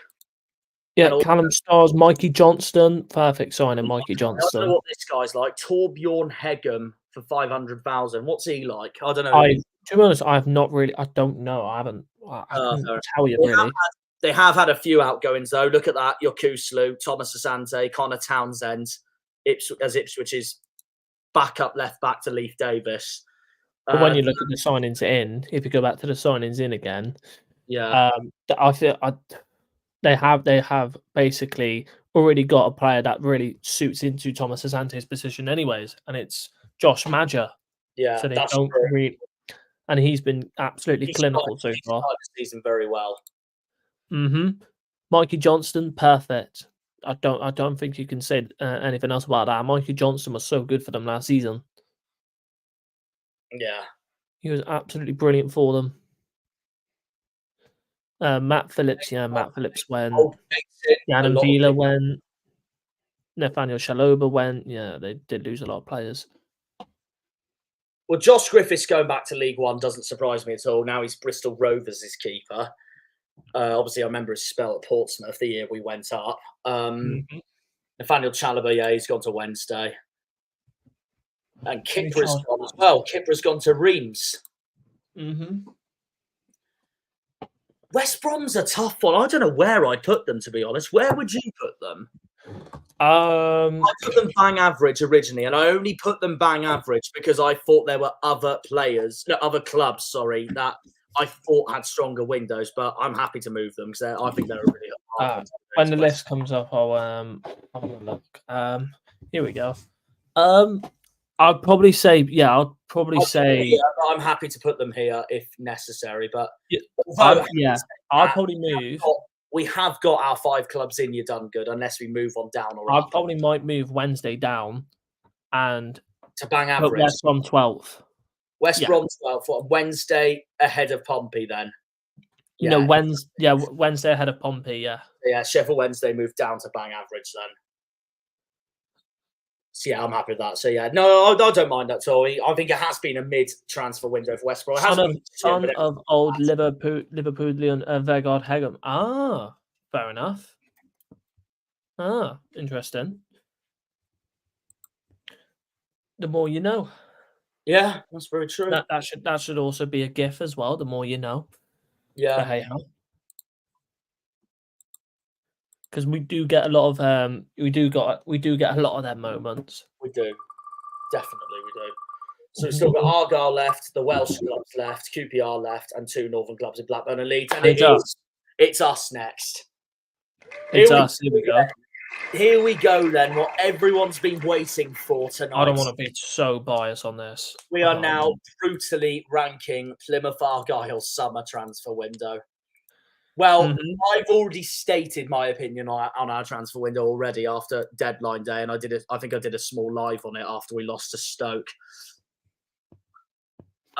So yeah, we'll get our name up now. Look at that beautiful badge and those beautiful kits. That third kit I've got on right now is so lovely. Well, here are our ins. Ogbata, Powson, Shooks, Grimshaw, Rami Awahad, who by the way, I hope he starts this weekend against Sunderland. I want to see what he's made of. Obviously the loans in Tijani, Sissoko, Obafemi, JB.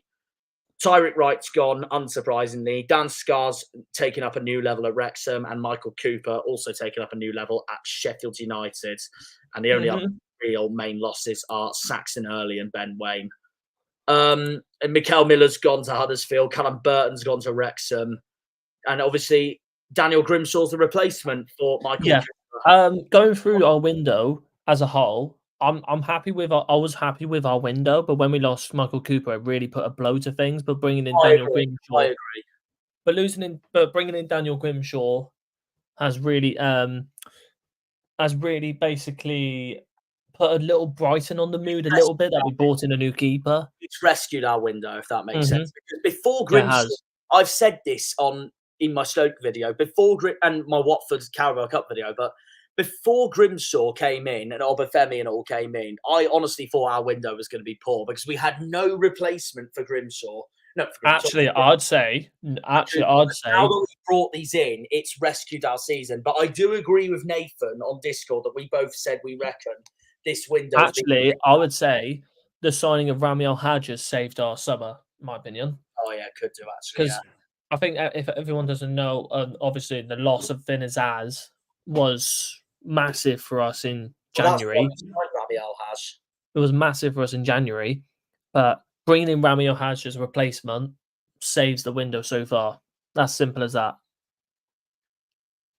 Yeah, Paulson did score for Iceland recently. Yeah, he did. Yeah, and I know I've slated him so far this season, but you know what? That could be a change of fortune. We will see. I'd say give him another chance and bring him back in. He does deserve to have another chance. To say the least, I am pretty happy with our window. Ibrahim Sissoko signing of the summer, in my opinion. Yeah. What a player.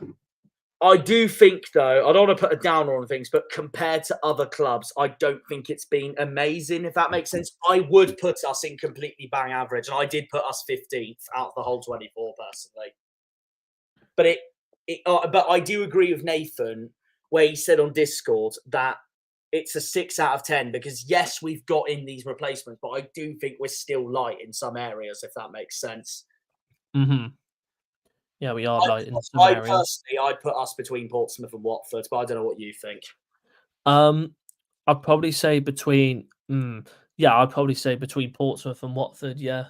I would say I've put us 15th personally, and as it stands, we are 15th on this. So I'm happy to put us in completely bang average. But the thing is, though, would you really say Watford have had a poor window? No. No, that's why they're in the lower end of completely bang average for me. Yeah, fair enough. That's why I've put bang average 13th to 18th. So I'd say us between Portsmouth and Watford. Yeah, perfect. Yeah, I'm happy with that. Like I think we're 15th for this transfer window, so I'm happy to put us there. Yeah, so perfect. That moves us on. We'll now move on to the next club. 5 to go.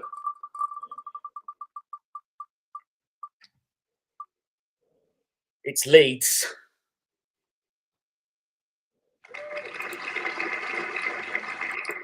Yeah. I'm going to say this now, and I know a few on Discord disagree with me, but they're right near the bottom for me, Leeds. I wouldn't say at the bottom, but they're in the bottom half. Because I have not rated their transfer window at all. Given all the expectations they've been bringing in going into this season, especially as well. I know Crescencio Somerville was an expected departure, which is fair enough. But I'll say this now, Harvey. I did not expect both Jorginho Ruta and Archie Gray to both leave as well. There are their outgoings, Leeds. Yeah, I'm gonna give me a bit of time to talk about it anyways. Ruta, Brighton came in late though with a massive bid, so you can't really reject a massive bid from Brighton. No, that's true. It's hard to reject that. Jamie Shackleton gone, Cody Drame gone, Luke Ayling gone. Just who else is there that I'm trying to look at? Robin Koch gone. He got released. Archie Gray, Archie Gray went to Tottenham. I will give them Joe Rodon, to be fair, because he is very underrated. I do rate him. But Isaac Schmidt and Ayo Tanaka's brilliant signings as well, can I just say? I don't know what they're like, so that might be why. Ayo Tanaka is basically more of like a box-to-box midfielder type. It's a good signing that they brought in. Isaac Schmidt, he's more of a wing back / fullback. Another good player to bring in for depth. Jaden Bogle, right back, perfect. He'll definitely suit their style. And from what I've heard from a couple of Leeds fans, he has had an alright start. And then Joe Rodon, permanent, brilliant. They needed that. They needed him permanent. No, fair enough. I just think they're another one of those clubs where I think the outgoings have outweighed the ingoings, if that makes sense. Yeah, but like I've said though, not every window can. I can understand why you have put them low, and it's the outings that really put a blow on it. But not every window from every club can always be a good one, in my opinion. But of course it can't. It can, but you can't say it's bad when they've pulled off so many more outgoings and incomings.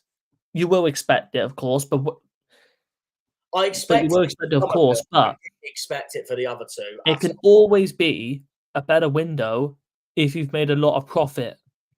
There's always profit that comes into making it a good window as well. Yeah, and an average spending. And an average spending as well. They've made so much money off Archie Gray. They made so much money of Somerville and so much money of Ruter. The thing is with Leeds, though, isn't that expected, though, with the sides they are and all that, though, at the same time? You should expect them players to go for that much. I can't just base a good window on a lot of money coming in only because but you can also others that are lower budgets like us and Oxford. You don't. Yes, but you can also add that onto the top. Add that onto the top as well, because it also does help that FFP. That is also true. I still think it's been a poor window, but I'd put them 19th. Because nowadays, FFP really, really ruins the transfer window as a whole. Oh, it does. For the Premier League. It's ridiculous.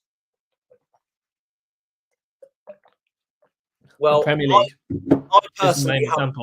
I personally haven't rated their window at all, and I did actually originally put them second bottom to Luton, but I'm happy to put them in poor, maybe bang average at a push, just depends. Then bringing in Ayo Tanaka and bringing in Schmidt late on, I'd probably put them between us and Watford. You know what? That's kind of understandable, to be fair. 13, 14, 16, yeah, there's one more space for that bang average. Yeah, I'd say between us and Watford. You know what? After thinking about it, that's probably not too bad, to be honest. So I sort of see where you're coming from. Yeah, definitely. They've bought in late signings, which has definitely rescued their little bit, saved their window. But I can see why you put them nearly bottom because of losing their main players. But the amount of money they made off it can help them in the future running. But it also depends how they spend that money in the future. If they get the Prem this year or next year, they'll be sorted for that. They could spend that money on players, or they could. I don't know if their board will do that, but I don't know. But we'll see. Yeah, no, fair enough. Well, but honestly, I think they've had it. I think they've revived their window with Tanaka and Schmidt coming in. Yeah, no, fair enough. That makes sense. Well, I'll leave them there for now. See what the other remaining four clubs bring in now for the rest of this. We are left with Blackburn, QPR, and the two Welsh clubs.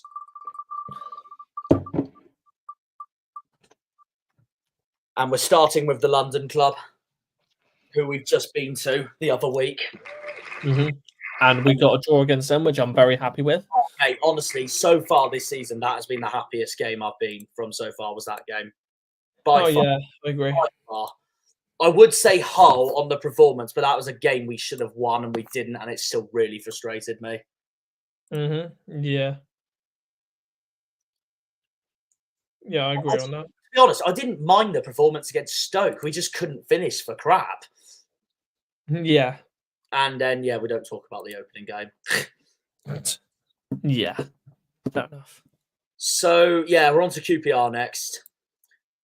So, there's their innings. Daniel Benny, Paul Nardi, who of course played against us in goal when we went there. Liam Morrison from Bayern Munich. Everton Santos, Zanzilar, Jonathan Varane, Nicholas Madsen, and then some outgoings. Lyndon Dykes has gone to Birmingham to partner Alfie May up front. Sinclair Armstrong's gone to Bristol City. Chris Willock's gone to Cardiff. And we've got Karamoko Dembele coming in. He's their star player. He is. And he was, I'm pretty sure he was at Bolton last season. No, he was at Blackpool. I remember it because he started at Celtic and he was a wonder kid. He was tempted to be a wonder kid for the future. Yeah, no, fair enough. And then these are all the loaned outs and he's hell of a small, by the way. Can I just say he's hell of a small. Yes. Karamoko Dembele. He's like 5'3", 5'4". Begovic has gone to Everton. So just like us, they've lost their number one keeper as well. I swear Begovic was at Everton before anyways. That's true, to be fair. No. But Paul Nardi is now their new number one because it's not Seny Dieng obviously anymore because he's now obviously at Middlesbrough. Paul Nardi's a good signing. Is he a good player, you reckon? Yeah. I don't know what he's like. Paul Nardi's a good goalkeeper to bring in. Come from the Belgian league, from Ghent. Mm-hmm. If we're looking at other players here, Rocco Fry. Far, he's proved to be a very good signing. Look at the goals he's already scored. That's very true. He's going to be a lethal. Is it Rocco Fry or is it? Rocco Fry's the one from Hearts, the right back. Yeah, I think that's the guy. I think that is the guy that that is the guy who scored twice, wasn't it? Or 3 times? I'm going to double check. I'll double check here anyways. The statistics show you. Michael Frey was the one that scored against us. And he scored against the winner against Luton. Yeah, Porto. He's massive. I swear he's massive. Oh, no, he is. Nicholas Madsen scored. Lucas Anderson scored. Mm-hmm. I don't know who it is. It's probably Jimmy June or Everton Santos. I don't know which one, though. But Everton Santos scored in the Carabao Cup, though. Jimmy June scored in the Championship. Oh, no. I'm talking of the wrong player. Sorry. Michael Fry is the one that scored. The one that scored against us. Yeah, Michael Fry is the one. I think I was talking to the wrong player. Well, he is. Right, but Frey, the right back, yeah. He is now this season QPR's, Lyndon Dykes replacement. Mm-hmm. So, really... Karamoko Dembele, can we just say that what a signing? Oh, no, he's a brilliant player. We've got a question. How will we do versus Sunderland? I don't think it'll be as obvious as all the experts say. I do agree with that, to be fair, Harold. There could be a shocking result on the cards, maybe. I don't know. It's the most unpredictable league in the world. The international break can cause some teams to go a little frigid after coming back. I can see that. I can see that there will be some shocking results, and there will be some teams that will have to take a couple games to get back into their shape. So yeah, I can see that. I can see why. So, where are we putting Queen's Park Rangers? QPR. I do think they're top half, personally, but I don't know where. QPR, I'd say... This is going to be tough because I don't really want to move teams down. Tough, really. I'd put them I'd say above Derby and then between Bristol. So that means we're going to be moving West Brom down to 13. Yeah. Mm-hmm. So that means we go down to 16th, and yeah, I can understand why. Yeah, that seems about right. Right. So we'll right. put CPR there. Right. I'm gonna go toilet. 2 seconds. Yeah, while you do that, I'm just gonna get the wheel up. So 3 clubs to go. I mean, I did put QPR originally in my own You're Done Good, so that doesn't surprise me at all. We're now on to bottom of the league, Cardiff.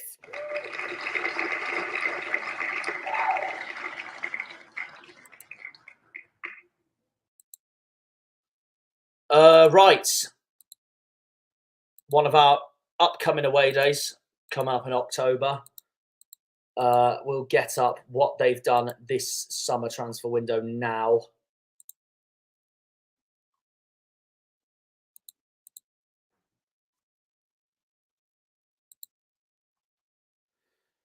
Cardiff.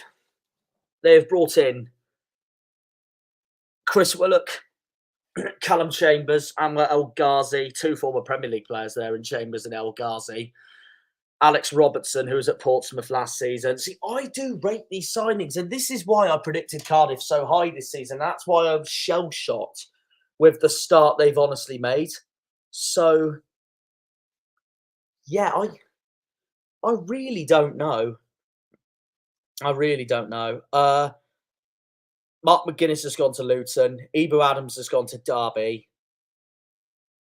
And then the loans include Wilfred Kanga.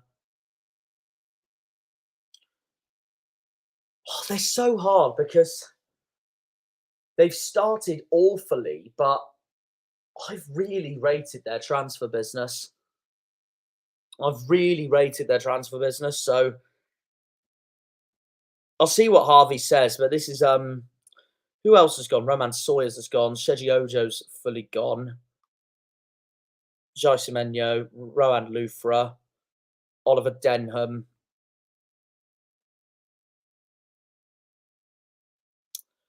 Oh, this is hard. This is hard because Jesper Darland from my local club, IK Start. I don't know that IK Start talented. I don't know if I've pronounced that right, Harold, but I'm trying my best. But oh, this is hard. I don't know what he's like because he's come from the Belgian league, and unlike Harvey, I don't pay attention to a lot of the other international leagues personally. But that's just me preferring English football as a whole in general. But I don't know where I'd put them. Yeah, I did get it right. Okay, fair enough. Well, that's not too bad then. Right. Well, I'll get the tier list up now. Well, what I'll do is because Harvey's gone to the loo, I'll go back to Cardiff and see what he thinks when I've done mine, because I do think they've done good business. But it does mean I'm going to have to potentially move someone out, because I don't think Swansea's done that good of a window, and Blackburn depends on the way you look at it, because I think it's been all right, but not bad. I do think Cardiff have had a good window, and I rate the signings. I am gonna put them seventh. I know they've started so poorly, but look at those signings. Scream to me that they'll get to gear. Those signings will scream to me they get to gear. Okay, right, he's back. Right, well now I can do a full honest review on this, but we're on Cardiff, Harvey. Okay. I see. It's a hard one for me because even though they've started so poorly, I have rated the signings they brought in. Looking at that list, I don't know about you. They've lost Chambers, El Ghazi, Alex Robertson, who was at Portsmouth last season. Jesper Darland. Some of those players I do rate quite a lot when you look at that list. El Ghazi, Callum Chambers, Will Fish I rate a lot. Roko Simic, I've kept on tabs of him multiple times as well. Oh, you'll know Will Fish, young striker. You'll know Will Fish, especially from Manchester United. Yeah, Roko Simic is a good young talented striker from Salzburg. They always bring through good talented players anyway, so there you go. But losing Abu Adams was massive. Didn't realise how big of a loss it honestly was for them. Yep, Jeff Matondo, Mark McGuinness, they lost him as well. Despite all this, I think they've Roko Simic ended up getting loaned back out. If you go back down, I didn't even notice. Who did he go back? Who did he get loaned back out to? Courtrick. Oh, Court. Oh, he got loaned back out. Fair enough. And Ewan Griffiths. I'm surprised he did. Parkway. Plymouth Parkway. That's funny. Parkway's number 1. That's Have a funny. look. That's hilarious. That. Is he number 1? I'm gonna have a look. If the squad. All right, big up Plymouth Parkway. No, even though I Luke, think they were. Luke McCormick's there. Yeah, as I well. thought it was Luke McCormick. Even though I think Parkway will sadly go down. Yeah, sadly, I agree. They look very, very poor. He nearly went down last season as well. They just survived, yeah. Well, I'll get the tier list up. I actually think Cardiff's transfer window is really underrated. I put them 7th. I don't know about you though. I think that's a little too high. You think it's a little too to high? say the least. I think it's a little too high to say the least. Yes, the players they bought in is looks very promising, and some of the players they bought in are very, very good signings, but they haven't really hit the ground running yet. I don't really see some of them signings doing very well. Roko Simic going back on loan, I feel like he'll be a good player for the future. But if you look at other players in that they brought in, El Ghazi, good, but they really haven't hit the ground running yet. So I'd probably put him just below Burnley. Yeah, I'd get on board that. That would put them 13th, unless I move Sunderland up to 7th. Yeah, that seems about right. Yeah, move Sunderland up. You'd move Sunderland up, or we'll move Sunderland up. Then Move yeah, Sunderland I'm up. happy to do that. So that works for me. Right, so just 2 clubs to go. We'll get through these 2 teams at the same time. So Pretty much, yeah. we'll do them at the same time.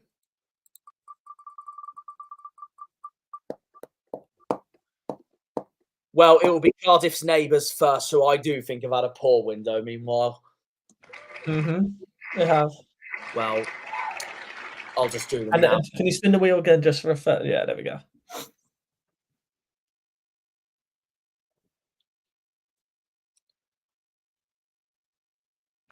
And that's that. So thank you very much, Mr. Wheel. We'll see you next time. Not. Only joking. Now it's not even responding to close down. Now it has. I would have been so. The best thing about the wheel is that it cannot respond to what I say, which is even better. Yeah, pretty much. Yeah. Right. Tap on that wheel.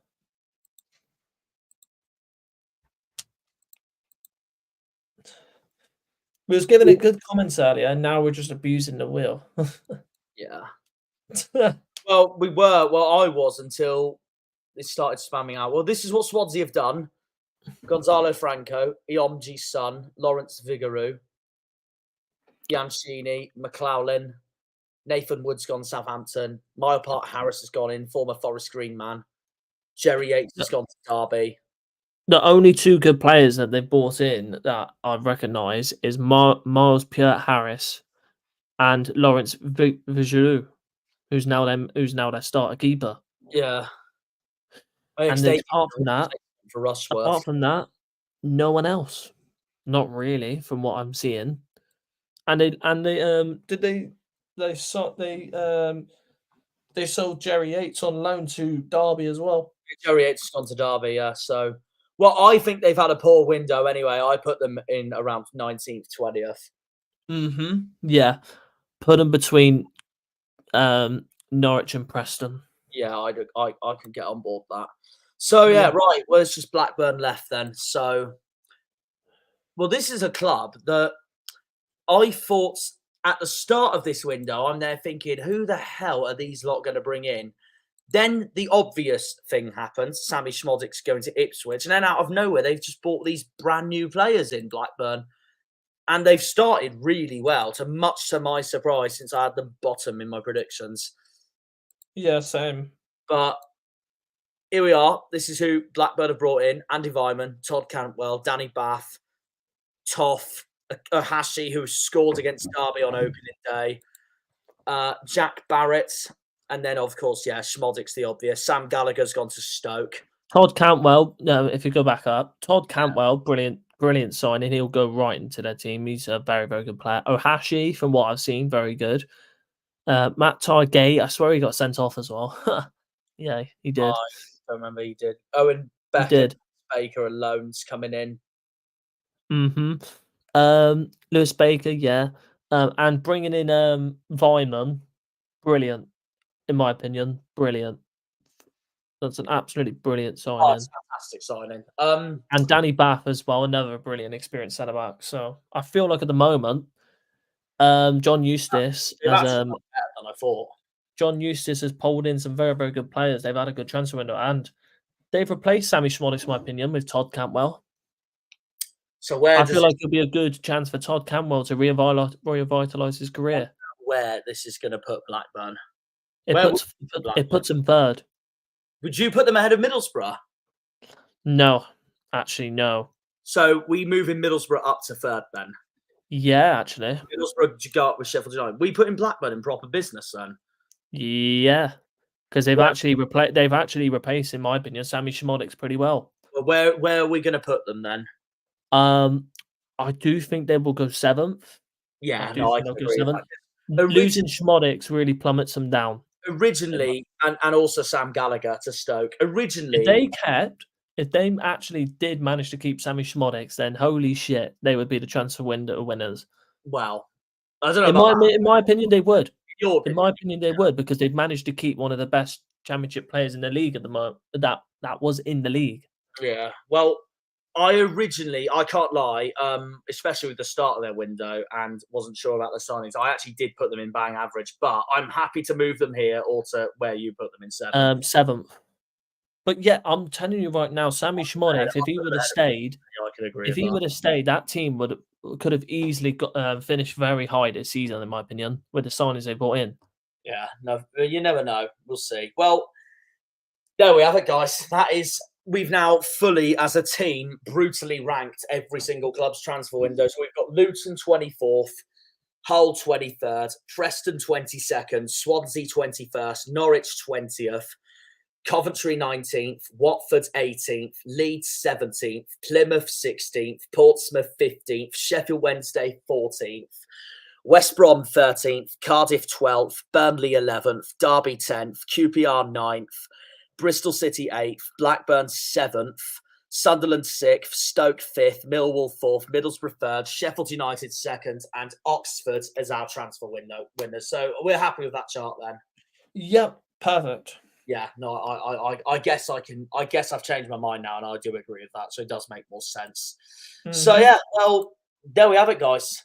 That is everything we've got covered for tonight, really. So we'll see you all in the next stream, whenever the hell it is. So subscribe to Harvey's channel, by the way, because he's going to be starting up a new channel. I will soon be starting up my main channel again. So hopefully, subscribe to the Green Army if you haven't already either. And subscribe. Follow the Green Army on Twitter or meanwhile. We can follow on Facebook. Yeah. And then as for me, as usual, guys, up the Janners, up the Argyle, up the Greens, up the Pilgrims, up the Plymouth. Come on, you boys in green. Green Army. It had to be a quiet Green Army, or I'm going to wake the frick out of my whole house up. Yeah, you'd wake my family up as well. We will see you all against Sunderland on Saturday. Have a good one. See you. Bye-bye. When they pull on the green, they're all Janners.